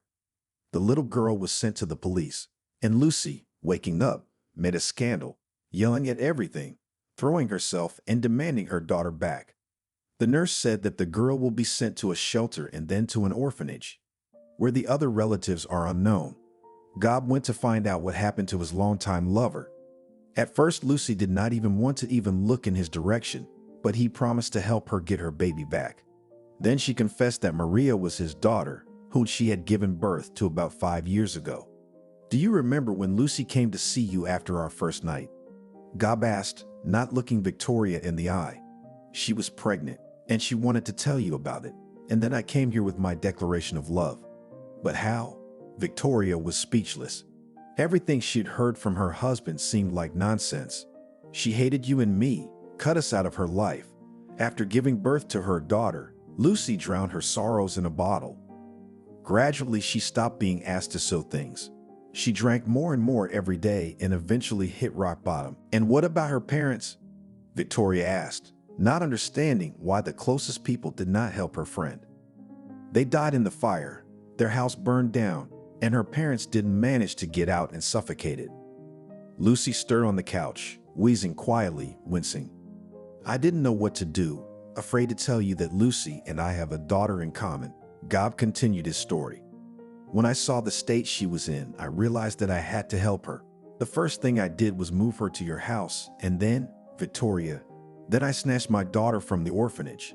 They were out for a walk, and I just grabbed her in my arms and ran away. I brought the girl here too, figuring no one would look for them here." "Yes, you did the right thing," Victoria said uncertainly. "So that's where you went, supposedly on business trips." "Yes, I had to lie and I'm sorry." Gob looked directly into Victoria's eyes for the first time in a while. She saw so much pain in them, so much sympathy for this dirty woman lying on the couch and her child, so much guilt for his wife. Victoria stood up and hugged Gob. "You've done the right thing. But what about Lucy? She's drunk. I was able to give them a roof over their heads and even some food, tried to dress her in normal clothes that I bought at the store myself, but alcoholism was stronger. When I left, she sold her new clothes and got some booze. Yesterday, I arrived and found Maria crying and Lucy in a state of insanity. I decided to feed the baby first and then decide what to do with Lucy. Today, I realized that I can't do anything without your help. I can't do it alone." "My God, why are you feeding the child with dry food?" Shaking her hands, Victoria ran to the kitchen, grabbing on the way a bag of groceries, which was still lying on the floor. Maria followed her. "Wake up, sleepyhead." Victoria woke up Maria, who didn't want to wake up. "You'll sleep through such an important day." The girl stretched under the soft blanket. "I dreamed of my mother in a beautiful blue dress, and her hair was curly. "Okay, hurry up and get dressed. Run to the bathroom to brush your teeth and to the table. It's breakfast time. And then we'll go where?" To mom, screamed Mashka and ran down the hall to the bathroom. In the kitchen was Gob. He poured tea into cups, and on the stove stood a pot with just cooked oatmeal porridge with milk. Lucy had been undergoing treatment for alcoholism in the clinic for 6 months. She was to be discharged today. All this time, Maria lived with them. Gradually, the affectionate and kind girl, who had experienced so much grief and wanderings with a drunken mother, got used to comfort and began to call Gob Daddy. Watching Maria eat her porridge, Victoria hugged her husband. She couldn't wait to tell him the main news she had learned yesterday. "She's wonderful," Gob said, moving a plate with a sandwich to the girl.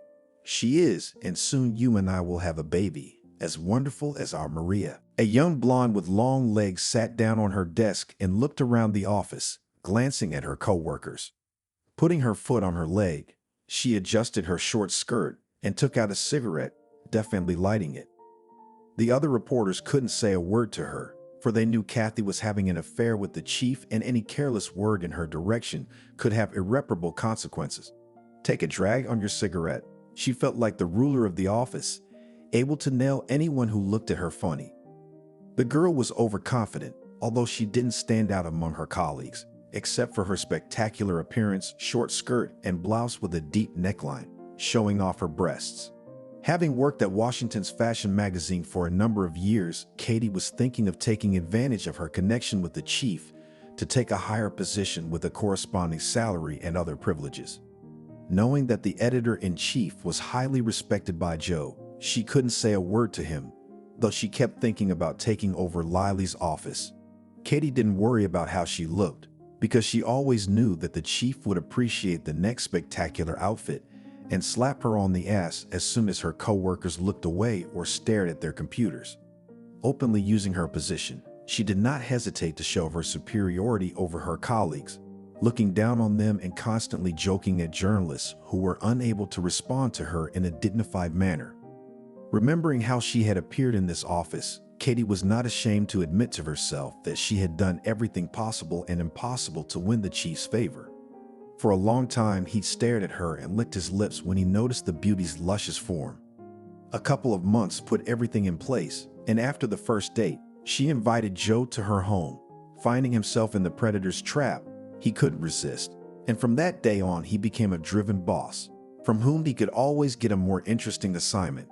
Using this, she, not infrequently, traveled to the capital and other countries, interviewed popular bloggers and show business stars, creating interesting and fascinating articles. Other journalists were outraged by this, as they rarely left the city and interacted with second-rate stars, whose article no one would ever read. Looking at her watch, Katie noticed that it was lunchtime, put out her cigarette, and headed to the kitchen to have a cup of coffee and discuss the latest news in the world of show business with her colleagues. "How are you doing? Did you meet Rocky yesterday?" questioned one colleague to another, having brewed himself a cup of strong tea.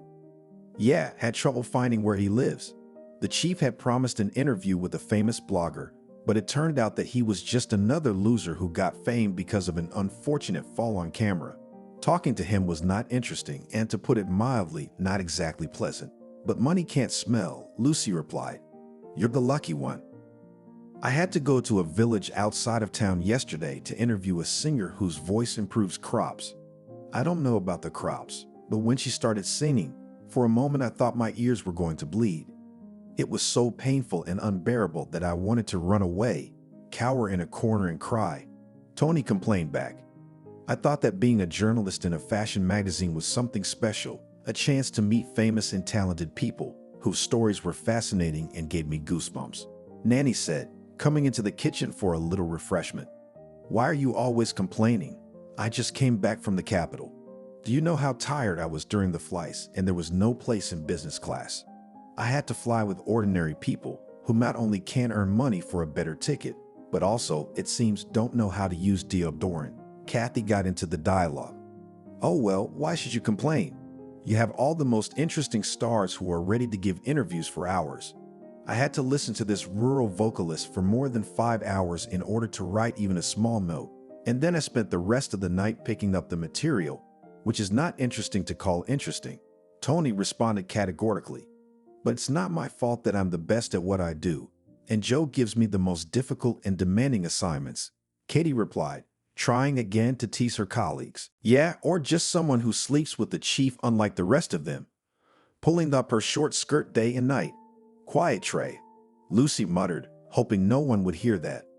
"Did you say something?" Katie asked, even though she'd heard it perfectly well the first time. No, you imagined it," Lucy replied, embarrassed, afraid that her colleague would report her to the boss and she would have to find another job. "Good, Because Joe and I can find you an interesting assignment somewhere in Michigan, where you'll interview a horse, imitating the sounds of other animals. What a laugh that would be. Katie continued to tease her wryly. I'm fine here, Lucy replied, hoping to avoid a conflict situation in its infancy. Her airplane is bad, black, the screen is not real, the champagne is too cheap. I realize that you're a lady of blue blood, but don't forget that we grew up on the same street. Tony answered whip-smartly. So what of it? Who are you? Who am I?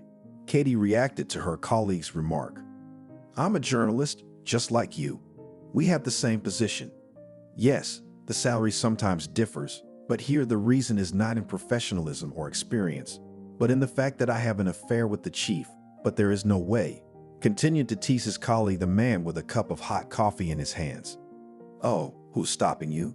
Maybe Joe will like you too. No, thank you. I'm happy with my salary and responsibilities. I just remember when we used to race down by the river and you accidentally stepped on a cow patty. Then you were not such a princess as you are now, and now you are the city's royalty. Don't say a word to her. Don't look crooked. Tony didn't stop, though he realized that this conversation could jeopardize his further existence in the office. Unlike you, I'm abroad, and I'll be taking Lily's place soon, Katie replied, wanting to take the floor or run to the principal's office and tell him everything that had happened in the kitchen. Her face flushed red, her eyes glowed with an evil glow, her nostrils flared like those of an angry bull ready to pounce on his prey at any moment. Well, so who is there to take my place early? Kindly asked a mature woman of short stature in a business suit who came into the kitchen. It's just a joke. You're our favorite boss, and there's no substitute for you. Katie's voice changed dramatically, and she was more afraid of the editor-in-chief than respectful. After all, she was not afraid to tell the chief the truth and could affect the girl's income. That's better, or now when assignments are distributed, Nanny or Lucy will go to Milan, and you will interview an aspiring singer who decided to gain popularity through a relationship with a famous producer. Why can't I go to Milan? Indignantly asked Tony, who also doesn't mind going abroad and attending a fashion show, looking at beautiful girls in expensive dresses. Have you gotten your passport yet? Asked Lily in response. Not yet, but I will definitely take care of it soon. Well, when you do, then we'll talk. So should I tell the chief that you have taken on a singer of non-traditional orientation, or how, with humor in the voice? Asked the woman, glancing at the real nearby blonde. No thanks, but I'd like to go to Italy. Anyway, only there I will be accepted as their own and cannot distinguish from the model. Oh, you're so modest, but go to the chief and tell him. If he approves of your candidacy, you will go to Milan, and if not, they will decide who is more beautiful. I realize that such an opportunity cannot be let out. Kathy hurriedly set down her coffee cup and ran to Joe's house. Knocking on the door without waiting for an answer, she flew into the office like she was running from a fire. A man in a business suit, who was obviously on the phone with someone important, glanced at her casually and waved for her to close the door on the backside. Unwilling to obey, Kathy stayed in the office and waited for the end of the conversation. Yes, I understand, Mickey. Everything will be done to the best of my ability. You know me. No one's gonna find out. I guarantee it. Yeah, I'll be waiting. Joe finished the call and hung up. Hi, Bunny, Kathy said softly and moved closer to the chief. How many times have I told you not to barge into my office like it's your home? And if I wasn't here alone, don't you mind that I was talking to the owner of our magazine, and this conversation was confidential? Indignantly asked Joe, who wanted to raise his voice, but didn't do it when he saw the blonde's gorgeous cleavage. Well, I'm sorry, I didn't know you had such an important conversation. Is it true that one of us has to go to Milan to attend a fashion show and interview the fashion designer Pablo Medin? Unable to contain her curiosity, Katie asked. Yes, really. Lily should come to see me in an hour and we'll decide together which one of you will go. You mean you haven't decided yet? Because I might get offended. You don't have to get mad at me. You realize that everyone's talking about our affair, and it's bad for my image. I will not be treated as a serious and strict boss if I will tolerate the constant antics on your part and even reward trips to the fashion capital. I think I deserve this trip more than anyone. What is it? I'll show you, Katie said as she locked the door. Realizing that no one would be able to enter, the girl slowly approached the boss and began to undo the buttons on her blouse. Joe understood where this was leading, and he had no power to refuse or resist. For the next half hour, the entire office heard only the heavy breathing of the boss, and with each passing moment realized that the chance of anyone getting this assignment was getting smaller and smaller. After the private conversation, Katie left the office, fixed her skirt, and began to comb her hair defiantly, then fixed her lipstick, which had miraculously disappeared from her lips in the chief's office. "Lily, the director asked you to come to him," the girl said with a satisfied expression, looking toward the editor-in-chief. "Is there any point in going to discuss something?" sighed the woman, realizing that the chief hardly thinks with his head and made a decision without her participation. "He's waiting for you," answered Katie, who wanted to hurry the boss, but came to her senses in time, having remembered about subordination. Staring at the monitor of her computer, the girl waited impatiently for Lily's return, anticipating the expected, but no less pleasant and exciting news. Once in her office, the editor-in-chief wasn't even there for 5 minutes. Hurriedly returning to her office a couple of moments later, she went out into the common room to the reporters to make an important announcement. "Lucy and Nanny, you get a joint project and attend the next party with the owners of the new combine. Tony, you get a gig as an aspiring rapper at Club Poseidon. Katie, you can pack your bags for Milan." "Yeah, what a surprise." Tony started chiming the tray, glancing at Kathy's grinning face. "But at least it's not to the countryside looking for female vocalists, and that's good," Nanny sighed in relief.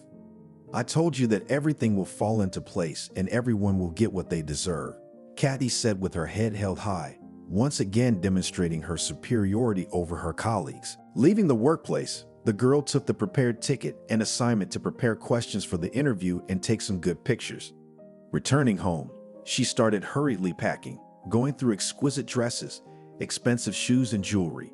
Several hours passed like an instant, but the girl still could not find the dress she wanted to show in Milan. In the morning, a few hours before the flight, she managed to stop by several boutiques and choose the most expensive, spectacular, and revealing dress that would make her the centerpiece of the fashion show. After taking a bottle of water and dropping off her luggage, Katie headed to the plane and took her seat according to the ticket she had purchased. Next to her sat a woman with a child, and the girl could not understand where such seemingly modest people got the money for business class. The boy was constantly talking, and it annoyed Katie, so she distanced herself from everything by turning on loud music in her headphones. The people around her annoyed her because they were unworthy to be around a popular journalist of a fashionable glossy magazine. Upon arrival, Kathy checked into one of the older and incredibly expensive hotels in the center of the city. Joe made every effort to create a comfortable environment for his subordinate, and nothing interfered with the preparation of a great interview. Having rested, had breakfast, and walked around Milan, the girl almost forgot that she had to prepare a number of questions. Otherwise, she would look stupid and unprofessional. Back at the hotel, Katie made brief notes and, paying attention to the time, realized that it was time to get ready for the fashion show. The presentation of a new line of clothing was being held in a building that looked like a Gothic-style palace. The sharp edges and spires were striking in their beauty. At the same time, the ancient structure resembled Dracula's castle and scared the crap out of Katie. Taking a few steps on the red carpet, she felt like the Queen of Great Britain walking to her throne. When the servants opened the large gilded gates, Katie almost squealed with delight, but discreetly made her way inside as she was in a hurry to get to the start of the show. After taking a couple of photos, she started looking for the fashion designer and almost mistook him for a nice and caring waiter who offered her a glass of champagne. Having finally met Pablo, Katie asked him some questions and got some very interesting answers.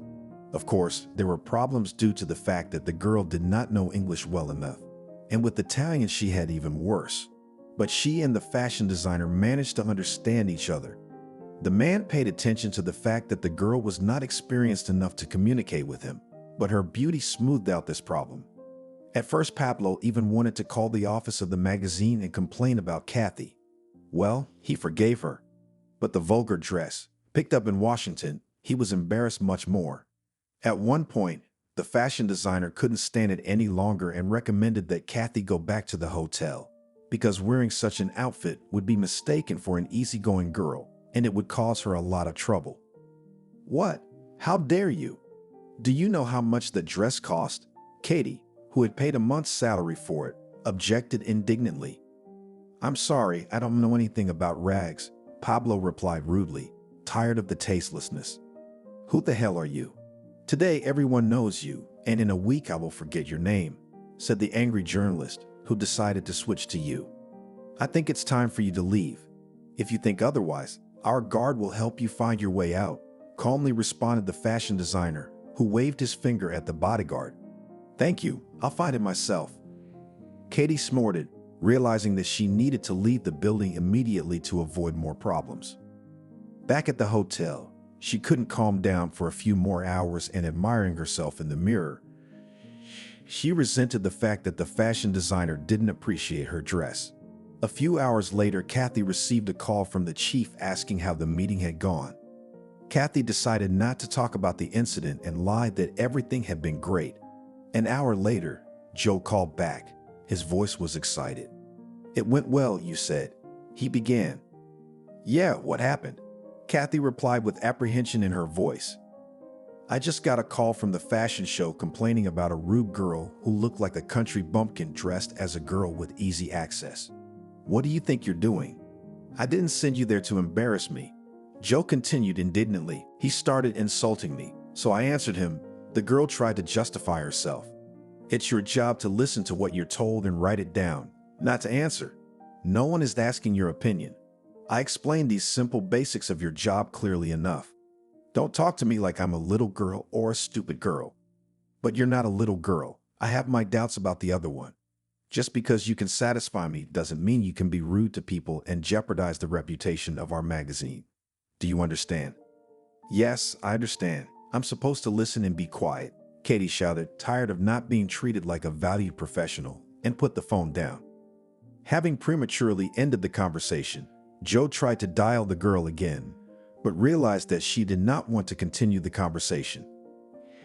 Katie returned home in the morning and spent the day in bed, as she was allowed to rest after the road and build up her strength before going to work.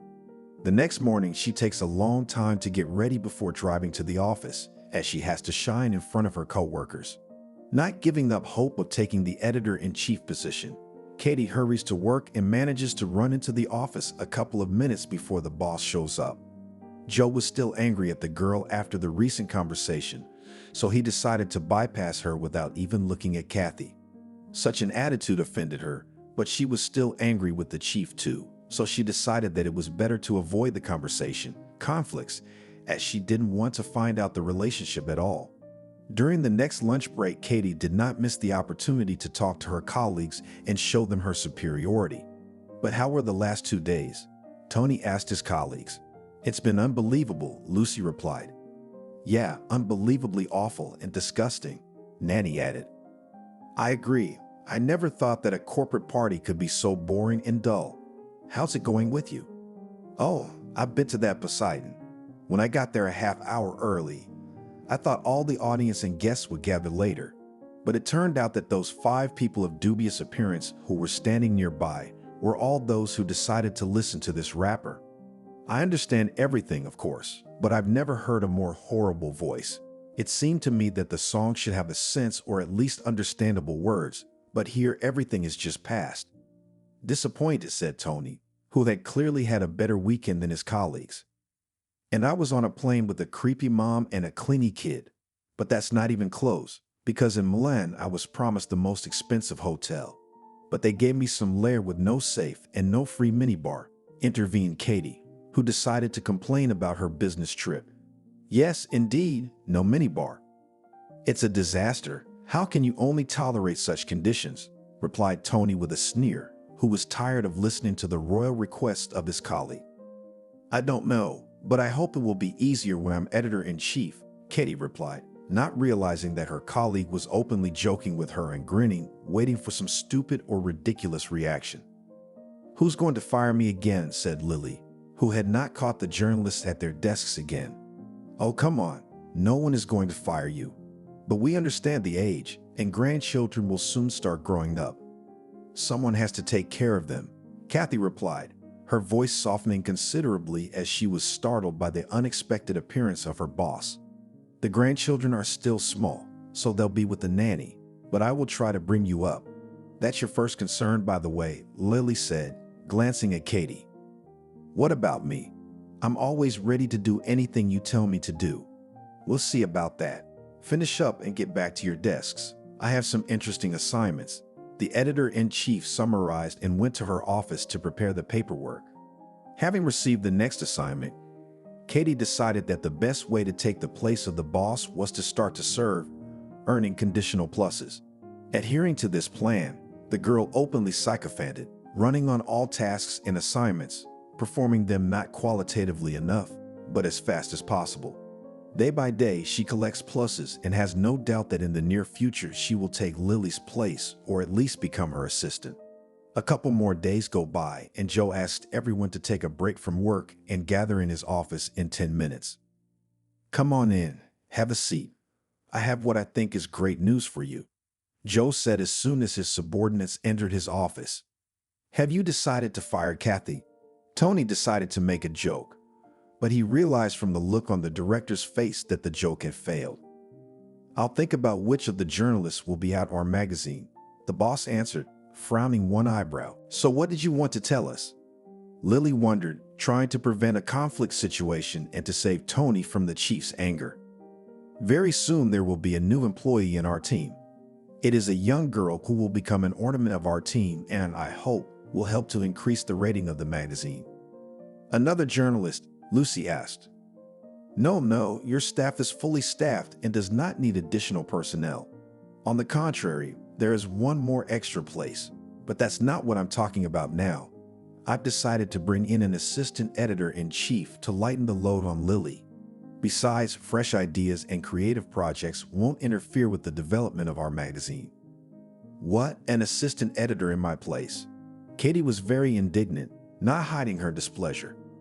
What do you mean, Doris? Someone promised it to you, Joe retorted dryly and rudely. I'm supposed to be Lily's assistant. I'm the only one worthy of the position. I've been working in the company for more than a year. I deal with the most difficult tasks and I know what our magazine needs, continued the girl. Maybe you'll take my place right away, Lily decided to joke. Maybe, but you're not going to quit yet, Katie replied wryly, not realizing that she was being mocked. All right, that's enough of this buffoonery. I am the boss here, and I decide who will work in what position. Tomorrow, the day after tomorrow at the most, there will be a new person in the office. Please respect my choice and understand it. If anyone objects, we'll say goodbye. And I'm not kidding, Joe threatened, with Nancy saying it would tame Kathy. Leaving the chief's office, the girl could not calm down in any way. On her red face were written all the emotions, all the anger, which she was ready to take out on the first person she met. Realizing this, neither Lily nor her colleagues dared to talk to Katie and tried to distance themselves from her, hiding behind their monitors. The girl ran from one corner of the office to the other, throwing pens, paper clips, and other stationery as she went. Katie wanted to go back to Joe's office and tell him what she thought of him, but she held back for fear of ruining the relationship and losing her only leverage with the boss. The next day was not much different from the previous day. Everyone was eagerly awaiting the arrival of the new girl, and only Katie was unlike herself. Her face was swollen with anger and her lips were trembling slightly, as if she were ready to pounce on the new girl and bite her, quickly freeing up her position as assistant editor. In the office, as in any team, rumors soon start to spread throughout the floors during the lunch break. Katie finds out about them too. Did you hear what they're saying in human resources? Our new girl just graduated a couple years ago, and this is her first job, Lucy told her coworkers. Yeah, there's that. And I also heard she's from some backwoods village near the city, Tony added. Great. Not only is she inexperienced, but she's a country girl. I don't know what Joe was thinking when he hired her. Kathy commented on the rumors. Maybe she's a good person or someone recommended her, Nanny suggested. Yeah, or maybe she just did the chief some kind of favor, Katie replied angrily. So she did like you? Tony asked with a smile. When he saw his colleague's face change, he regretted what he had said and wanted to leave the kitchen, but he didn't have time to do it. I may have some influence on the chief, but I didn't get the promotion. My relationship with him has no bearing on my career, Katie said firmly, even though she realized she was deceiving not only her colleagues, but herself as well. Anyway, nobody asked us, and we'll have to work with whoever comes. Nanny summarized and went to wash the cups, cleaning up after the lunch break. But we'll see about that. I realize we're not in the capital, but how can a redneck talk to the stars? And since when did we start hiring everyone in the office? I feel like the chief forgot to lock the door and hired the first person who walked in. Maybe she wanted to warm up or thought that they feed the homeless here, continued aggressively saying Katie to the girl, whom no one had seen yet. Well, why would you do that? Maybe she's a good person and she'll make a good specialist, Lily suggested. Please, how can a recent student with no work experience turn out to be a good assistant to the editor-in-chief? We used to invite specialists from the capital, even a guy from England, and now we'll spend a couple more years picking up staff under the bridge. But don't go overboard. You're not the capital's FIFA either, the editor-in-chief replied sharply. The girl wanted to try something to object, but realized that any harsh word would put a cross on her efforts and finally spoil the relationship with the team. After the lunch break, Lily again handed out tasks, among which there was nothing interesting and unusual. Katie had to prepare a story about the trip to Milan. Lucy and Tony were preparing their materials for the issue. Nanny had the opportunity to visit the newly opened gourmet restaurant and interview the owner, a well-known restaurateur by Washington standards. Deciding not to put the work in a long box, Nanny asked Joe to leave early and called a cab and went to the restaurant. Seeing in front of her and the luxurious establishment, the girl could not believe that it was really a restaurant because it looked more like an exhibition center or an art gallery. At that moment, the door opened in front of Nanny and a cheerful gray-haired man came out to greet the guest. "Hello, are you Nanny?" the stranger asked kindly. "Yes, excuse me, and you?" shyly answered the girl. "I'm Anthony, the owner of this establishment. Nice to meet you. I just have a few questions for you." "Let's go inside and I will answer all your questions," Anthony answered and invited Nanny inside, showing himself as a real gentleman and gallant man. "How long have you been in this business?" asked the girl the first question as soon as she sat down at the table. "My first restaurant was opened in 2007. I have been passionate about cooking since childhood. I adored the way my mother cooked. The first establishment was dedicated to simple home cooking, but over time the level of dishes grew, as did their variety." How was this restaurant fundamentally different from others? Nanny continued the interview, though she noticed in the man's eyes that he was much more interested in looking at her than in answering stupid and not particularly interesting questions. "The main difference of our restaurant is unique chefs invited from Europe. They are able to surprise even the most demanding visitors." Having asked more than 10 more no less boring questions, Nanny finished the interview, took a photo with Anthony and headed for the exit. The man, who did not hide his sympathy, offered the girl to have a cup of coffee and continue the conversation, but was refused. The journalist was confused by the age difference because Anthony was a little older than her parents and she was not in a position to give hope to such a mature man, even if he was a very interesting, imposing man.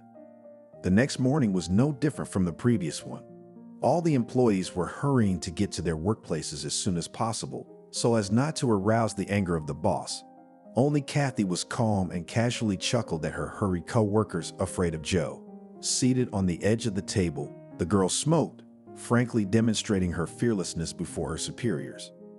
Lily paid attention to the journalist's behavior, but did not make any remarks as it made no sense. Arriving a little later than usual, Joe entered the office and went up to the second floor. Swinging open the doors, he entered and taking a step to the side, let a young girl pass in front of him. She was quite small in stature, wearing a drab gray suit and an off-white shirt hiding behind a jacket that was clearly not tailored to her size. The glare from her large glasses hit her eyes, but it was noticeable that she was very nervous and afraid to look at the journalists who were anticipating the chief's speech. "Meet Annabelle. She's going to be the assistant editor-in-chief. Lily, this wonderful and fragile creature is now in your hands." I hope you two will hit it off and get along quickly, Joe said. Hello, Annabelle. Yes, she and I will work together, the good-natured woman replied kindly.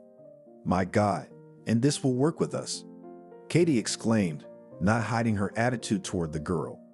And what do you not usually and modest girl? Tony interceded. Look at her.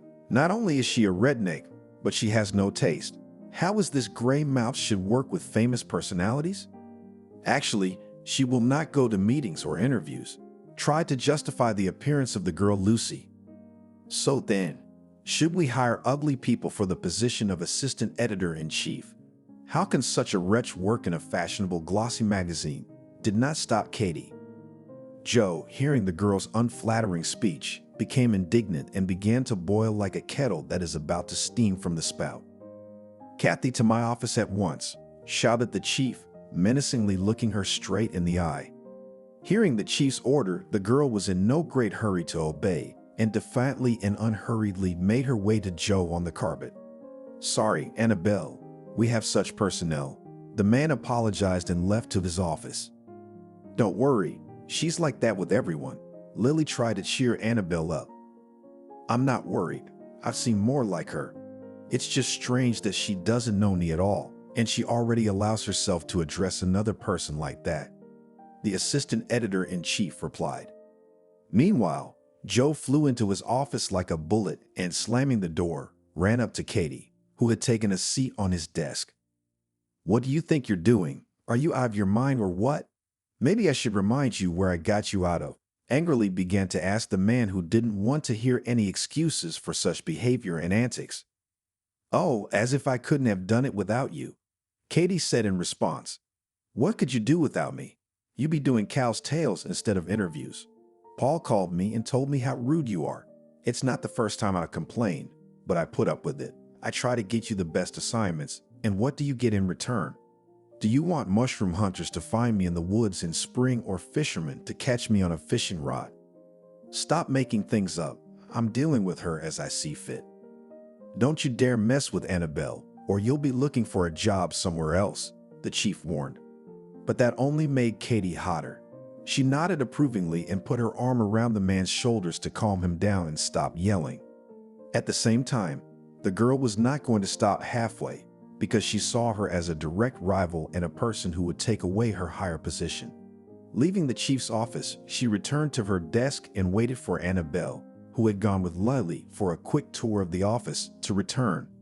Half an hour later, the editor-in-chief and her assistant returned, not only having toured the building, but also having time to prepare new assignments for the journalist. Tony was the first to get a chance to prove his professional ability, and he had to visit the art gallery and make a small photo report. Katie didn't have any assignments, so the girls let her take care of the current tasks and finalize the old materials. Meanwhile, Lucy received an assignment according to which she should go to the Capitol and communicate with a famous singer who had gone through a difficult parting with a girl.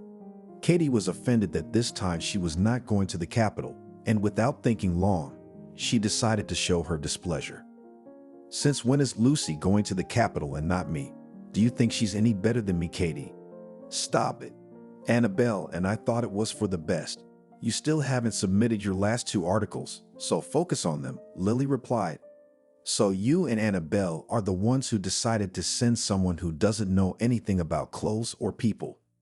You would have sent Nanny to Milan to show her favorite colorful dress to the connoisseurs of high fashion. Oh, well, laugh that would be. Katie continued to sarcasm, insulting not only her colleagues, but also the new girl. This conversation is over. Lucy's going to New York, and you're writing articles. There are more questions, affirmatively stated the editor-in-chief, who enjoys the great authority of the chief. You realize that it's stupid to mess with your boss, and the consequences can be unpredictable. Katie calmed down, or rather pretended that she had cooled down and would not continue the discussion on this topic. The next morning, Tony went to the art gallery to not only take a couple of juicy pictures with world-famous paintings, but also to interview the owner of the gallery. It turned out to be quite nice and pleasant and communication middle-aged man, who gladly answered all the questions of the journalist, showed him several unique works, the cost of which is estimated in millions of dollars. Tony is far from art, and does not understand how a canvas with paints can be bought for 10 to 15 or even $50 million, but he is not required to do so. Having received answers to a number of questions prepared in advance, Tony hurried to the office to be there by lunchtime. Meanwhile, Lucy also decided to finish her work as soon as possible and flew to the capital. The day before, waking up in the hotel, she did not put off the interview with Harry in a long box and called the man. Despite all the stardom, he turned out to be a very nice and pleasant interlocutor who offered to move the interview from the recording studio to a cafe, where he could not only talk about the breakup with the girl, but also have a snack, useful to spend precious time. Meeting Lucy in the restaurant, the man seemed to stagger. The girl thought that Kathy was right and her appearance was far from ideal or the world of show business. But it turned out that she looked a lot like Harry's ex, and at first he thought that the interview was a hoax to meet the lover. After taking a couple of steps towards the girl, Harry realized that he was mistaken and met Lucy. "Hello, are you Lucy? I'm sorry. It's just that you look so much like my ex-girlfriend that I was speechless for a few moments." "Was your beloved so simple and unremarkable?" asked Lucy. "Well, she is a real beauty as well as you. Though I apologize for saying so, just emotions do not allow to speak about her otherwise." "That's okay, but thank you for the compliment. Let's get started and you can tell us what happened between you and Maddie and whose fault it was." "Maybe it's better to talk about you," tried to change the subject Harry, but quickly realized that journalists at work remains a professional and does not recognize any creep in her direction. Realizing that there was no hope to ask Lucy on a date, Harry kindly answered all the questions, poured out his soul, and revealed secrets that allow you to prepare not just an article, but a whole story that can conquer the readers of the magazine. After saying goodbye to the star, Lucy went straight to the airport and returned home in the evening to appear at work in the morning, pleasantly surprising both Lily and her new assistant with her promptness. In the meantime, the office was quiet and calm. As Lucy and Tony were absent, Nanny kept her head down, and the bosses had plenty to do without Katie. Having finished her articles earlier than she should have, she wanted to meet Annabelle and tease her again. She had already prepared a few flat, but very offensive jokes and waited impatiently for Lily's assistant. To her disappointment, all the jokes went unused as Annabelle quickly ran out of the office and left the office before she could pay attention to Katie and the look on her face. The next morning, all the co-workers reconvene in the office and turn in the materials to the assistant editor. After receiving insufficient quality and frankly raw materials, Annabelle says nothing but sits down and tries to finalize the articles, preparing them for publication. During the lunch break, she decides to have a cup of coffee, and going to the kitchen, she meets the whole team actively discussing something. "Did you see the outfit she is wearing today? I thought it couldn't get any worse, but she keeps surprising me," Katie told her coworkers. "But maybe she just doesn't have taste or money," said Nanny, who seemed to be trying to justify Annabelle's behavior, but at the same time she didn't mind laughing at her choice of clothes. "What are you picking on the girl? Let her dress as she wants. The main thing is that our articles suit her, and if there will be edits, then without our interference," answered Tony, who hoped that Annabelle is a simple and modest girl, ready to do someone else's work. "Maybe you will discuss me in front of me," intervened in the dialogue Annabelle, who decided to have a little snack. "Come in and listen. We are not shy. It seems to us that you are a village simpleton, both outwardly and in the head. I don't know what you did to the boss to get you hired, but trust me, you won't be here long," Katie said rudely. Annabelle was hurt and uncomfortable, and it showed on her face. For a moment it looked like she was going to cry, but she held back her emotions, made coffee, and without a word, went back to her office. "Yeah, I thought she was going to cry." Tony commented on the situation, making sure that Annabelle was too kind to be used. "I told you she was the village idiot, and so it turned out to be. How can you work at a fashion magazine and be so soft? She's going to get eaten up in every department, whether it's finance or video production for an online magazine," Katie continued. "Frankly, I'm shocked. I'd throw my fists at you and pull your hair out for saying that, and she's just standing there listening," Lucy said. A few days pass. Annabelle begins to be bullied not only by Katie, but also by her colleagues. They do not openly harass the girl, but take advantage of her kindness by submitting increasingly poor quality articles, which are short notes and sketches. Annabelle does not respond to the offenders but works diligently, doing her job professionally. From scraps of phrases and notes, she creates small masterpieces that increase not only the rating of the magazine, but also its readability. The relationship between Annabelle and the rest of the team continues to deteriorate. It creates constant conflicts. After the weekend, it seemed that the situation might get better and Katie would calm down somehow. But she didn't spend the 2 days relaxing, but only to come up with more hurtful jokes and bullying that could be dumped on Annabelle like a bucket of slop. Without putting them off, Katie starts making jokes about the editorial assistant as soon as she gets to work. "Oh, I see our star has stolen her grandmother's clothes again," she said when she saw Annabelle's new blouse. "What's wrong with me? I'm not bothering you. I'm just trying to do a good job and not draw attention to my humble person," answered Annabelle, but realized that Katie likes to tease her, and she's not going to stop. "You took my place, and it would be all right if the chief had hired a competent person with exquisite taste, but no, he wants a country girl. So what if I'm from the country? Does that affect my degree or my knowledge?" "It affects your looks. An assistant editor of a fashion magazine can't look worse than the bums in the dump." "Stop picking on me. You better get to work," Annabelle tried to reply, using her position of authority. Joe, who came to the climax of the dialogue, interrupted the girls and demanded that Katie come into his office. "Are you hitting on her again?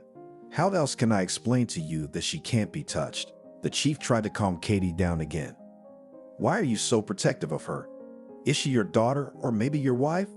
Stop making up nonsense. You know I have no one but you.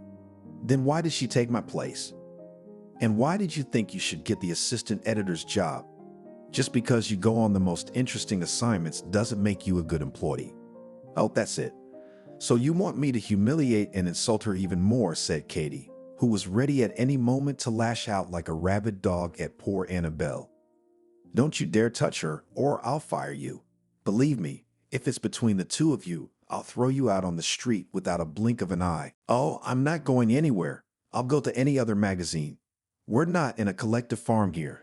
There's more choice than you think," Katie snorted back, not doubting her professionalism. "Who needs you? You think anyone else is going to give you that kind of salary?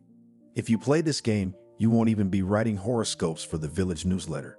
Remember, if you hurt her again, I'll talk to you differently. And believe me, you won't like my tone. Now go back to your desk and do whatever it takes to resolve the conflict and not make Annabelle mad. If she says one word, you say goodbye to this office and you're out of here. I hope I've made myself clear enough." "Yes," Katie shouted and stormed out of Joe's office. She wanted to go to Annabelle's office and insult her, but Lily stopped her. Realizing that the atmosphere in the team is unhealthy, the woman decided to unite Annabelle and Kathy, entrusting them with a joint project. As part of the article, the girls were to interview a famous married couple going through betrayal and separation. "Okay, we'll do it in the best way possible," Annabelle replied humbly, even though she had no desire to work together with Kathy.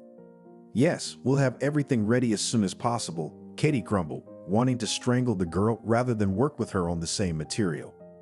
Deciding not to waste any time, Annabelle immediately contacts Harvey and Nancy to set up appointments for them. She lets Katie choose who she wants to go and interview, but the girl with the perpetually disgruntled face refuses to work, explaining that she doesn't feel well. The naive and trusting assistant editor allows the girl to rest, while she herself begins to study articles about the family and their relationships, digging into dirty laundry and gossip. Meanwhile, Katie asks Joe out on a date and spends time with him. The next day, Annabelle tries to divide up the duties again, but Katie has another business to attend to. The assistant editor again enters her situation and, having called Harvey beforehand, goes to meet him. Once up on the 3rd floor, she rings the doorbell and is greeted by a man with a glass in his hand. "Hello, Annabelle. Come in. I've been waiting for you for a long time." Harvey kindly greeted the girl and invited her into the apartment. "Hello, I realize that this is a sore subject, but can you tell me what happened between you and Nancy?" Annabelle asked, having prepared a notebook, pen, and tape recorder in advance. Probably any other person I'd chase away, but you're too nice a girl and I won't refuse. The first problems in our couple started a year ago. We traveled too much on tour and too little time for each other. I hope that my beloved will take it with understanding and soon everything will get better, but I was damn wrong. When I returned from another concert, I found her in bed with my producer. Now I don't have a producer or a wife. That's pretty much the story. I see, and you did not try to talk to your wife or to understand the causes and consequences of what happened. Annabelle looked at the man with sympathy in her eyes, but continued to responsibly ask questions in a pre-prepared list. No, I decided it was a waste of time. She had betrayed me in our marriage, so there was nothing to talk about. I understand you. I apologize for getting into personal, but how will you divide the property? Well, it's simple. We had a prenuptial agreement, according to which everyone gets what he bought during the marriage and will not claim on someone else's property. Tell me, have you already thought about writing a song related to these events? No, I wouldn't want to capitalize on my disappointment. So now I've taken a little pause and I want to find a new producer. Okay, I get it. Annabelle answered kindly and asked a couple more formal questions, bringing the interview to its logical conclusion. Having collected the necessary materials, she left the man's apartment and immediately called his wife to meet her too. An hour later, Annabelle was already in a fashionable restaurant in the center of the city, where Nancy was waiting for her. Hello. Thank you for responding so quickly and agreeing to meet me, Annabelle said as soon as she saw the woman. You're welcome. I'm always happy to talk to journalists, replied Nancy, who used all these interviews to drum up interest in her person. Tell me, did you really cheat on your lover with his producer? Yes, and I don't regret it at all. Now Aubrey's going to take care of me and do everything he can to make me a star. Don't you feel bad about losing your marriage over this? Annabelle asked with incomprehension. Who think that marriage is something special, holy, and indestructible? Maybe, please. I've only benefited from it. While my husband bites his elbows, I have over 10 concerts scheduled. I used to have no more than one show a month, and now I'm booked more often than foreign stars. I see. So everything suits you and you don't regret what happened? No, and no again. If I had the opportunity to replay everything, I would do it again, seducing the producer right in front of my husband. Didn't you love him? I did, but that's in the distant past. Besides, I love money a lot more, and I'm tired of depending on Harvey. Thank you for your honesty. If I have any more questions, I can call you. Yeah, sure. You're a very nice and pleasant girl, so you can call anytime, Nancy replied kindly. The next morning, Annabelle began analyzing the material she had collected and preparing to write the article. Having met Katie, she offered her to work on the material together, but the girl again ignored the offer, as she had not slept well because of dancing in a nightclub. Annabelle realizes that the subordinates are frankly lazy, but does not want to go to the conflict and decides to prepare an article without her participation. Soon she meets Joe, and he reminds her that before the article is published, there should be a presentation of the material where Harvey and Nancy will be present. If they approve of the material, it will go into publication. It is strictly forbidden to disregard their opinion. Otherwise, the magazine will be sued, and there will be almost no chance to win the case. Annabelle spent a whole day to collect and prepare information, to structure it correctly, and to make the story really interesting and creative. Katie realizes that the presentation is less than 24 hours away, and she knows nothing about the upcoming publication. Asking Annabelle to cover for her won't work, so the girl decides to go another way. At night, she sneaks into the office, gets into Annabelle's computer, and downloads all the information from there. Back home, Katie carefully analyzes the material and the developments of the assistant editor to know the material as well as, and preferably better than, its author. At first, she wanted to just use the knowledge to avoid looking stupid during the presentation, but then she decided that it could be used against Annabelle and ruin the chief's good relationship with her. Arriving at work an hour early, Annabelle rushes to Joe's carpet. Hey honey, I've got Lily's presentation all set up and ready to go. Hey, what do you mean prepared? You did the paper alone. I thought it was your joint project with Annabelle. Oh, she said that the boss wouldn't lift a finger and I should do it all by myself. Katie blatantly lied, taking advantage of the principal's gullibility. Well, all right. So tonight at 20 o'clock, there will be a presentation. If you do it right, I'll consider being more loyal to you and forgive you for all your recent antics, Joe replied condescendingly. I had important plans for tonight. Can we move the presentation to 6 o'clock p.m. if possible? Katie asked, realizing that Annabelle wouldn't know about it and wouldn't show up on time. Okay, I'll try to work something out. Don't forget to let Annabelle know that the meeting has been rescheduled and will be 2 hours early. Okay, I'll call her. Katie agrees, even though she realizes she won't. In the evening, everyone is preparing for the presentation and the gala event. Sumptuous outfits, an originally decorated hall, and exquisite restaurant dishes fill the space of the office, which has radically changed its appearance. Soon the first guests appear on the doorstep and are personally greeted by the Joes. Harvey and Nancy also do not make themselves wait, as if they had agreed in advance to come. Simultaneously, everyone takes their seats and the lights dim. The presentation begins, during which Kathy shines and impresses everyone with the quality of her article. Harvey and Nancy applaud. They are delighted with the material and want it to be on the cover of the magazine in the morning. At the end of the presentation, the stars and office staff were in for a little surprise, as Joe had ordered a celebratory fireworks show. Watching the night's show, he praises Katie for the job she's done, but is surprised by Annabelle's absence. You're just lovely.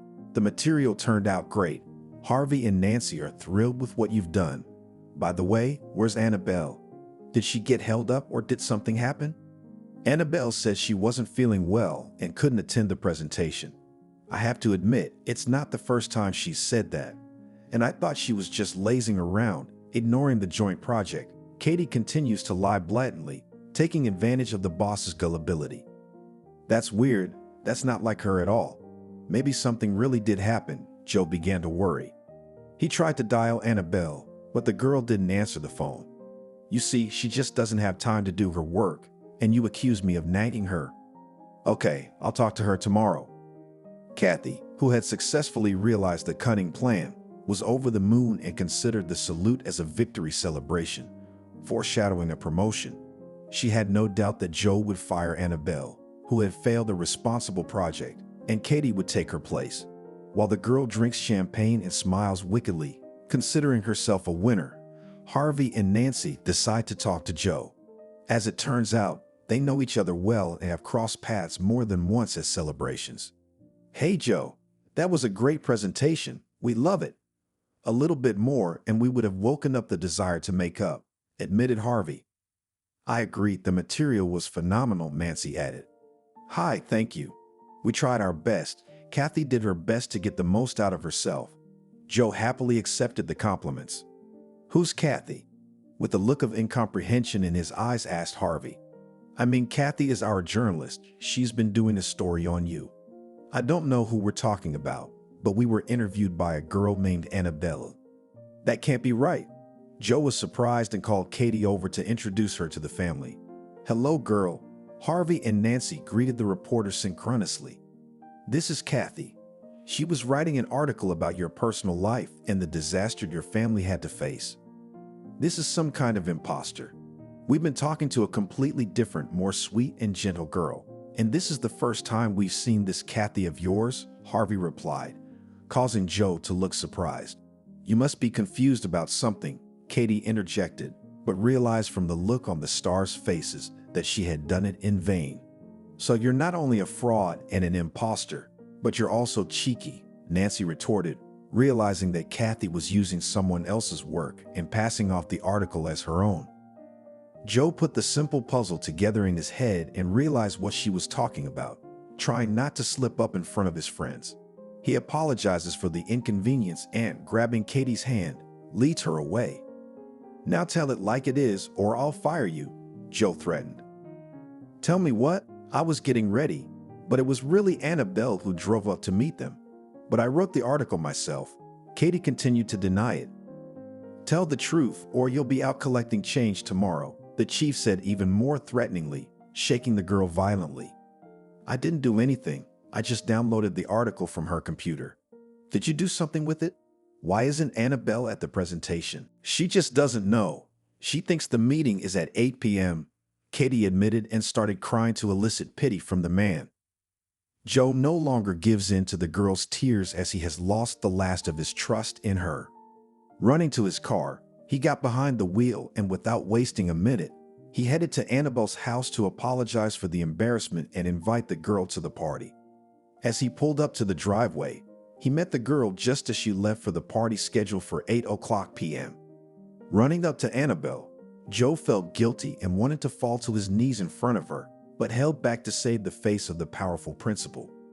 "Hi, Annabelle. No need for a cab. I'll drive you myself." "Hello, Joe. Is something wrong?" Annabelle asked anxiously, as she didn't expect to see her boss outside her house. "Get in the car. I'll explain everything on the way." "Tell me," Annabelle said as soon as she got into the chief's car and buckled up, realizing that this situation was unpleasant. "I don't even know where to start. The thing is, the presentation has already taken place," Joe began to tell her, stammering all the time. "How did it happen without me?" "That's exactly the problem. Kathy stole your work and passed it off as her own. To set you up, she asked me to move the presentation to 6 p.m., and I fell for it. Please forgive me for that. Do you want me to fire her?" "No, don't. I realize she doesn't like me, and I don't blame her. She thinks I'm taking her place, even though I don't see the logic in it, because I'm not applying to be a journalist. You're a good person." "Thank you for understanding," Joe sighed with relief, realizing that he had avoided a conflict situation.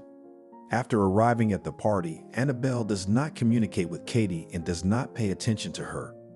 Meeting the family, she receives words of gratitude and informs that she has prepared another surprise, which the journalist did not manage to steal.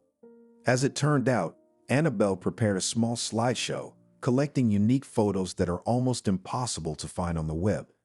This caused general delight and applause, but Katie, embittered at everyone, ran away from the party.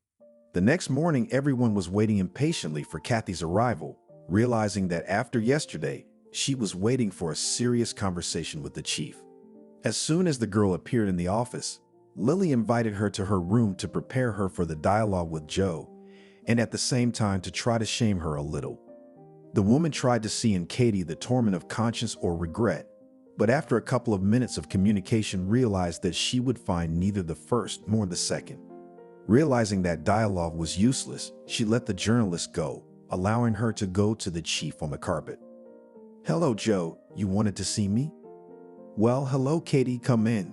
Close the door and don't forget to lock it with the key," the man answered in a rather soft and calm voice. For a moment, the girl thought that there would be no scandal, but she was wrong. "Come here, before I strangle you," said the chief in a voice sharply coarsened with anger. "I'll explain everything. There's a reasonable explanation. You lied to me, made a fool of me in front of famous people and my friends, stole from Annabelle, and you want me to listen to you. I'm sorry, I won't do it again." Katie began to childishly apologize, realizing that any excuses were meaningless. "You're not in kindergarten. If it wasn't for me being nice to you, you'd be in the stock market by now. Get it through your chicken head. If Annabelle's husband comes to the office tomorrow, it won't just be you, it'll be all of us. What are you trying to do? You want to feed the whole staff. How are you gonna look them in the eye after that?" Joe tried to shout at Kathy, but he could tell by the look on her face that it was hopeless. "Why are you so scared of her husband? He's some kind of gangster or something." "I wish he was a gangster," the man replied sadly and sent Kathy away as he didn't want to see her again. Trying not to stir up office conflict, he instructed Lily to find her a job that would keep her out of Annabelle's sight for a few days. Joe hoped that this would be enough for the situation at work to resolve itself, and Annabelle's husband did not want to meet with his faker wife's boss. During the lunch break, Katie behaved discreetly. At one point, other journalists thought that she ran away from the office, but returning to their workplaces, noticed that the girl simply did not stick her nose out from behind her computer. Toward the end of the workday, Lily let everyone go early so she could talk to Katie one-on-one. She knew there was no point in appealing to reason, so she simply reminded the journalist of who she was and where she belonged. "Katie, I'm not going to argue or get personal, but I will remind you that I am the editor-in-chief and Annabelle is my assistant. Yes, you have a relationship with Joe, But if you ever hurt Annabelle again, I will make your life in the office unbearable. I hope you hear me and understand." "Yes, Lily, I'll try to control myself," Katie said with difficulty, not liking the idea of trying to control her. "Okay, try. In the meantime, I've arranged a business trip for you to California. There's gonna be a little rock festival there. They say it's not just young bands, but forgotten legends as well. Take a little trip, clear your head, and get some work done. Hopefully, it'll help you come to your senses. Otherwise, we'll have to say goodbye." "Thank you. I won't let you down," said the journalist, who didn't want to go, but couldn't refuse the assignment prepared by her boss and editor-in-chief. Returning home, Katie leisurely packed her things and drove to the train station. Having bought a ticket, she did not want to get on the bus, but she realized that there was no choice and she had to go to California. Once there, Kathy tried to rent the most expensive hotel, but even the presidential suite looked worse than her first apartment. Realizing that this hideous interior surrounding her on all sides was the best thing in town, Katie became even more sad. She had just recently been in Milan interviewing a famous fashion designer, and tomorrow she had to attend a rock concert in an abandoned hangar, which, if the circumstances were unfortunate, could be her last. The next morning, she tried to find a decent restaurant and at least entertain herself by visiting a spa. Realizing that time is inexorable, the girl tried to order a cab and found out that no driver wants to come even close to this hangar.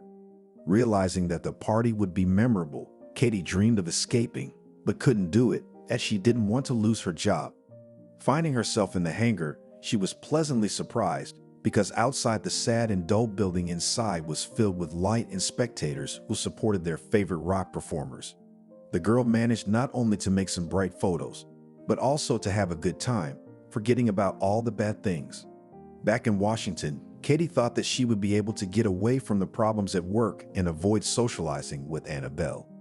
Keeping her promise to Lily and Joe, the next morning she rushes to work in good spirits and, showing up at the office before anyone else, prepares a fresh article for publication. Other co-workers also come into the office and, surprised to see Kathy so early, go about their business. Half an hour later, Annabelle appears in the office. Drawing attention to herself, the staff began to laugh quietly, trying to hide a smile. The girl's new dress was so ridiculous and scary that even Lily could hardly contain her emotions.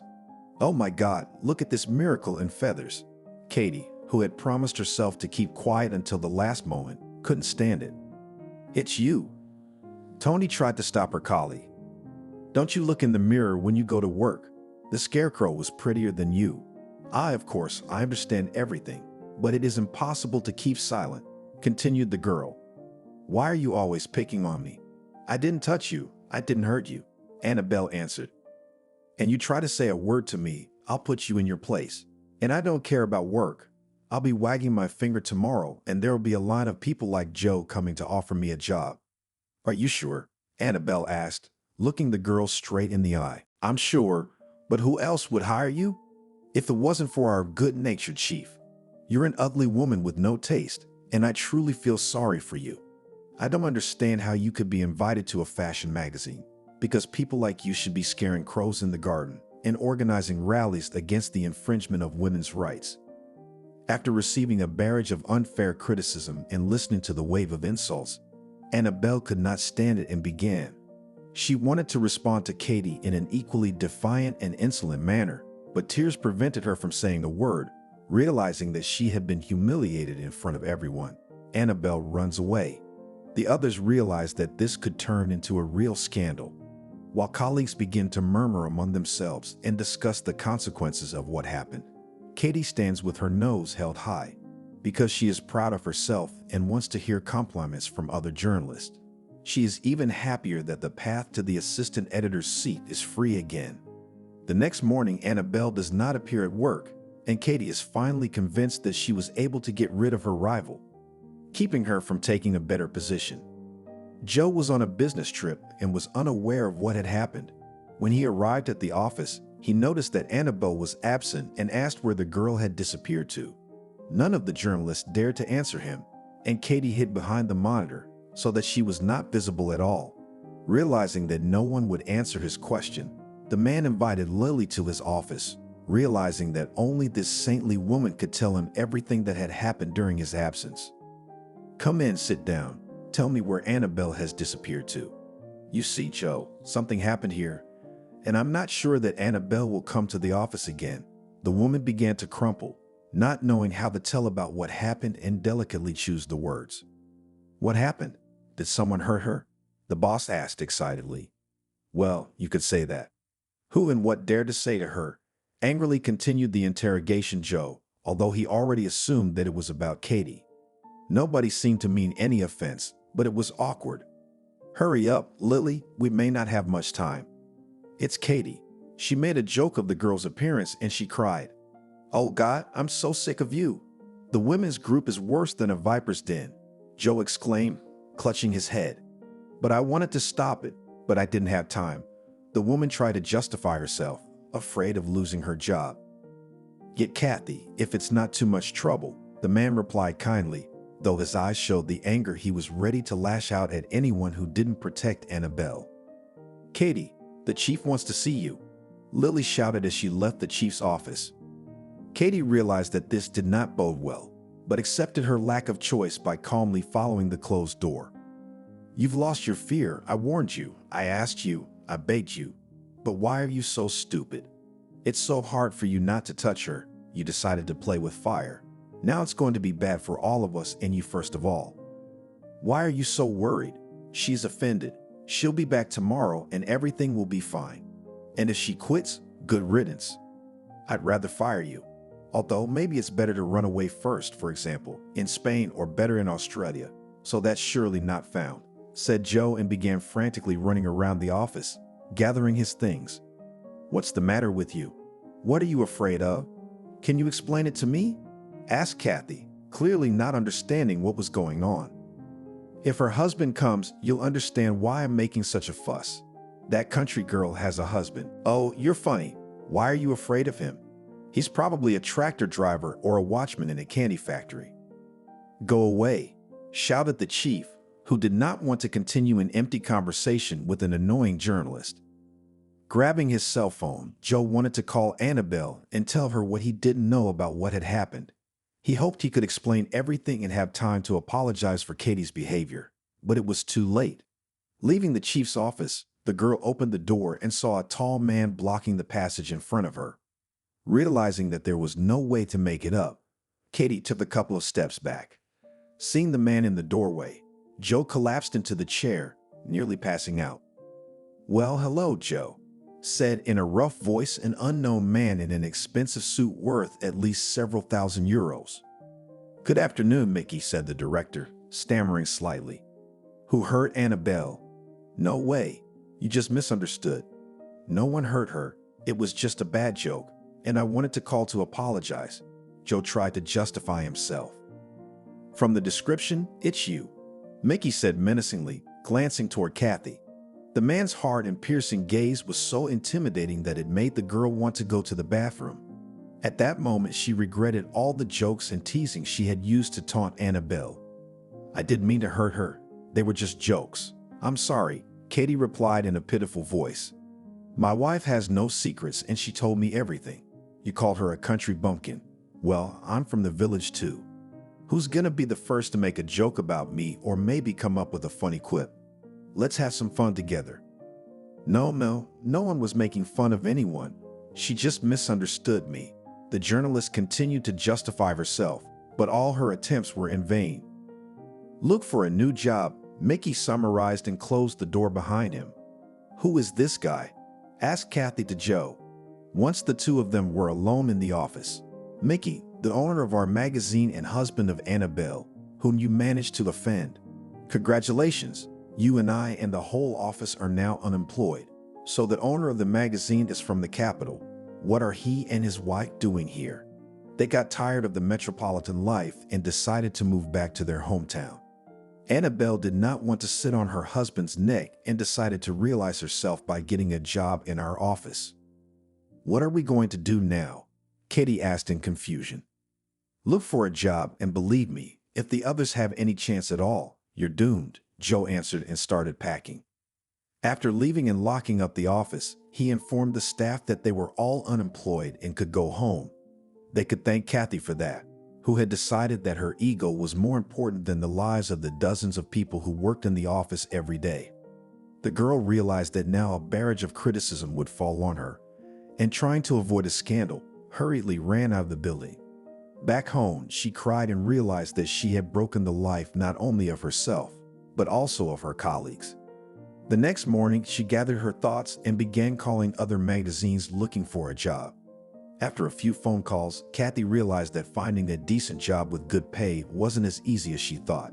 Some said they were fully staffed, others declined her services and attributed it to a personal request from Mickey.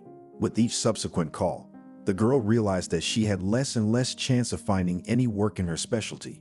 Soon her luck smiled, and the director of a small publication invited her for an interview. Gathering herself, she hurried to the meeting and prayed that everything would be successful. Once on the threshold of the building, Kathy crossed herself and went inside. The secretary met the girl and led her to the chief. "Hello, my name is Kathy. I called you the other day." "Hi, come in. I'm Arnold. You said you had a position for me. Can you tell me a little bit more about it?" "Yeah, we recently laid off our horoscope man. Do you have experience in that niche?" "Are you kidding or are you serious?" "No, I'm dead serious. Something's wrong. I was hoping you'd offer me the editor-in-chief position, or at the very least, invite me to be a celebrity columnist." "No, I'm sorry, but we have a full staff and this is the only spot available." "I'm sorry too, but I didn't spend all those years studying and working at a prestigious magazine to write horoscopes for the back page of your newspaper, which will only be read by a couple of grandmothers," Katie said rudely, realizing that she was being offered a terrible job with minimum wage. "Well, in that case, don't you dare delay you," rudely responded the man who decided to refuse the girl's services. "Goodbye," Katie replied and left Arnold's office, slamming the door loudly. For several days after that, the journalist continued to call newspapers and magazines in search of a more suitable place. Realizing that there was no choice, she again dared to call Arnold and was agreed to the position of a man who compiled horoscopes. But it turned out that this position had already been filled by a less fastidious person who was willing to work for a small salary. Losing all hope, Kathy decided to call her old coworkers. She believed that one of them would help her or offer her a more interesting job, since they were not subject to Annabelle's husband's ban. "Hi, Lucy. How have you found a job yet, or are you looking for one too?" asked Katie, getting through to one of her coworkers. "Hi, Katie. Yeah, I'm fine. I got a job at a rival magazine. The pay is a bit lower, but the bosses are good and the staff are nice." "Oh, I see. Do you have room for me? You're not cut out for a simple and lesser-known magazine. I thought you wanted a bigger salary than before." "No, I'll take whatever you want, since Annabelle's husband made sure I wasn't hired by the prestigious glossy magazines." "I'm sorry, I can't help you. I got this job with difficulty and I don't want to ruin my relationship with the management because of an arrogant upstart," Lucy answered rudely and hung up the phone. Realizing that the first option was out of the question, Katie decided to call Tony. "Hi, how are you?" she asked unobtrusively. "Hi, I wasn't expecting your call. I'm doing great. I've become editor of a small newspaper." Cool. "Congratulations. How would you like to hire a reporter to do all your assignments?" "You mean you?" "Don't be ridiculous. You don't lift a finger unless you're yelled at. I'm not gonna have a relationship with you like Joe, so I don't think we're gonna work. I'd do anything to take me in." "I'm sorry, but I've already lost one job because of you. I don't want to lose that one too," Tony replied dryly and hung up the phone just as Lucy had done. Katie realized that her colleagues resented her and, despite having a new job, still didn't want to talk to her. There was practically no money left to live on, so the girl did not hesitate to call the third colleague as well. "Hi, Nani, how are you?" Katie asked, having reached the last of the journalists, with whom she had worked for more than 1 year. "Hello, yes. Everything seems to be fine. I've been invited to the Capitol and given a position in the head office." "How are you?" "I'm fine, but I'm having trouble with work." "Doesn't anyone need such a valuable staff?" Nanny asked with irony in her voice. "There are a couple of offers, but I would like a more interesting salary and vacancy." "Take it, or they won't hire you there either," she said mockingly and hung up the phone, not wanting to continue the conversation with Kathy. Having lost the last hope for a normal job, the girl bought a newspaper with advertisements and started calling vacancies with more or less decent salaries. Getting one rejection after another, she realized that work in the city was harder than she thought. Every decent organization refused her services on Mickey's personal errand. Others simply didn't need the services of a girl who worked as a journalist for a defunct publication. A few more days pass, and Katie realizes that the money is running out. There is no choice left, and she starts calling the remaining ads with the hope that at least someone will hire her. The only one who invited the journalist for an interview was the owner of a shopping center. Realizing that there is no other hope, Katie hurries to meet Andrew and is ready for any, even the most humiliating and low-paid job. "Hi, my name is Katie. I called you a couple hours ago and you said you had some openings." "Hi, yes, I'm looking for an appliance loader, but I realize that this is obviously not the right position for you. Unfortunately, the only job I have for girls is as a cleaner." "I'm ready," Katie replied, stepping over herself. She realized that she couldn't find a lower-paid job, but at least there was some money here, so she wouldn't starve to death. "Good, then you are accepted, and you can start your duties tomorrow." "Thank you." The girl thanked Andrew sincerely, as he was the only one willing to give her a job. The next morning, she started her immediate duties, changing her expensive evening dress into her work clothes. She felt humiliated but realized she had no other choice. Katie did her job diligently and ran around the floors of the mall like a robot, making sure the place was clean and tidy. While cleaning the first floor, she noticed Mickey escorting a gorgeous girl in a beautiful and expensive dress. Thinking that the man was with his mistress, Kathy decided to follow him. Taking out her phone, she wanted to take some compromising photos and upload them to Annabelle to strike back. When she got a little closer, Katie was speechless because the stunning girl in the red evening dress was Annabelle, who was strolling through the boutiques with her husband. Realizing that the revenge plan had failed, Katie was angry with the girl and blamed her for everything that was happening to her now. The girl did not admit her guilt and did not think that her jokes led to this. She was convinced that it was Annabelle who had broken her fate, and her husband had done everything to make her a cleaning lady. Walking along the stores, Annabelle spotted a shabby-looking Katie in horrible clothes with a dirty rag in her hands. Looking her straight in the eye, she didn't give any sign that she recognized her and walked past her as if she was seeing the girl for the first time. A week later, Joe calls Kathy and tells her that Mickey has taken pity on them and decided to rebuild the office. He's already in the office and is waiting for the girl provided she still needs a job. Dropping the rag and mop, Kathy wasted no time and ran to the office. As she swung the door open with all her might, she saw the familiar faces of Nanny, Lucy, and Tony in front of her. Soon in the office appeared and Lily, who, unlike the others, could not run to work due to age. Former employees gather under one roof, and it seems that everything will become as it was before.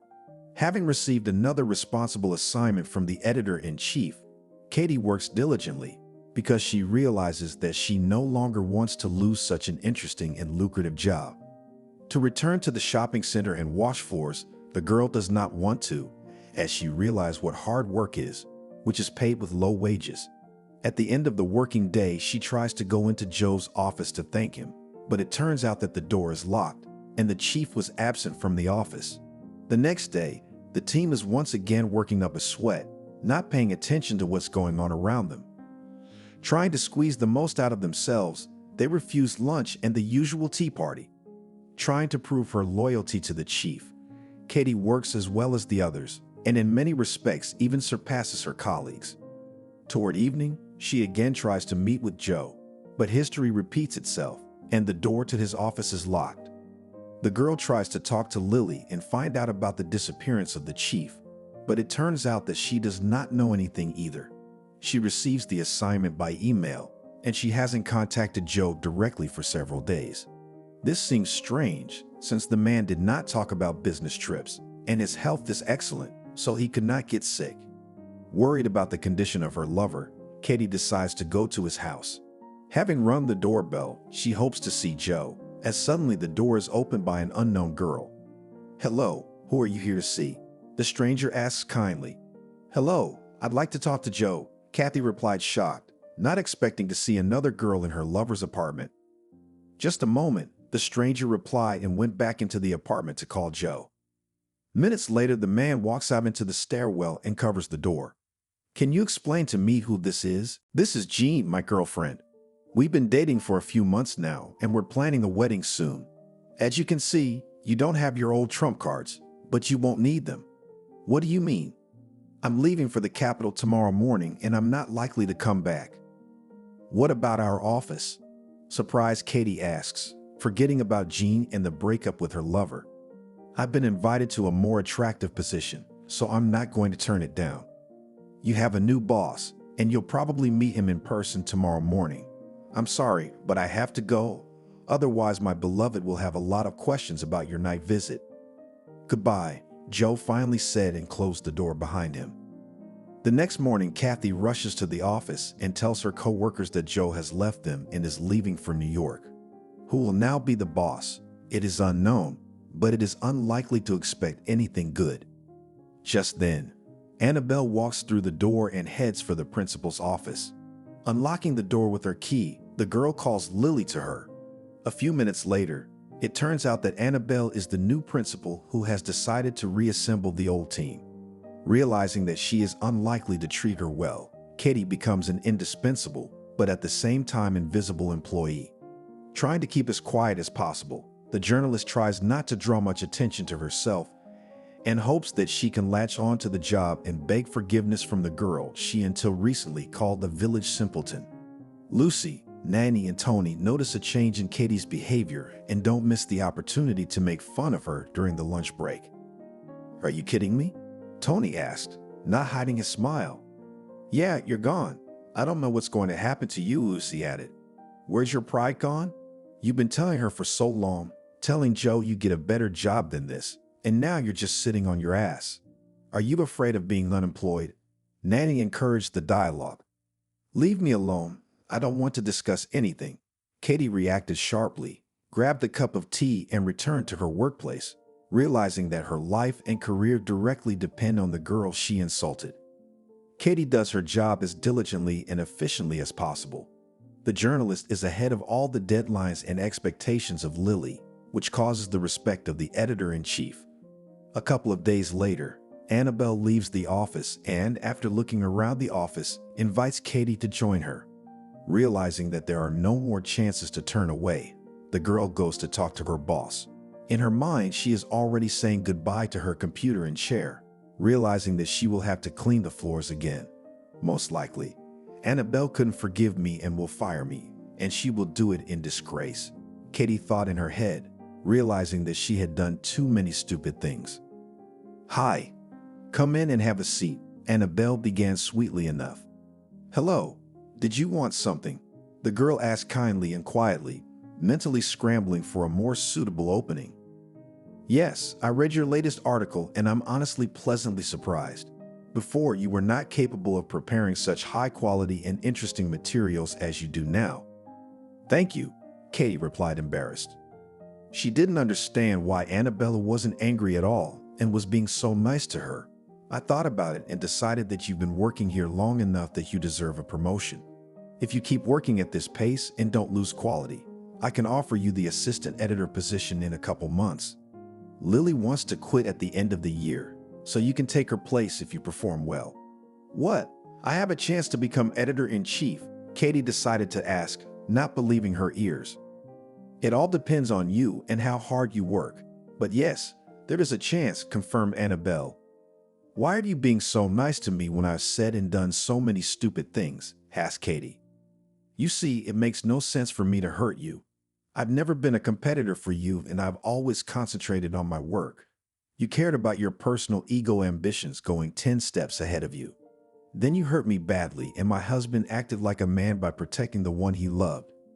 When I saw you at the mall, I realized that you were able to come down to earth and realized that you are not the navel of the earth. You realize that everyone has to go through this sooner or later. And I'm glad you're past that stage. I mean, I had to get my face in the mud." "You understood me correctly," You have passed this path, and now you can take up your mind, correcting old mistakes and starting your life with a clean slate. Moreover, now you know the real value of your workplace and will work better than your colleagues so that you don't lose the job you love and a decent salary. I won't fire you since you have learned your lesson. It seems to me that you will never again judge people or try to demonstrate your superiority over them. You're right. I'm sorry for everything, Katie replied, realizing that this phase was necessary. It hurts to fall down your nose in the mud, but sometimes you have to do it, because it's the only way to realize the value of the simple things that surround you every day.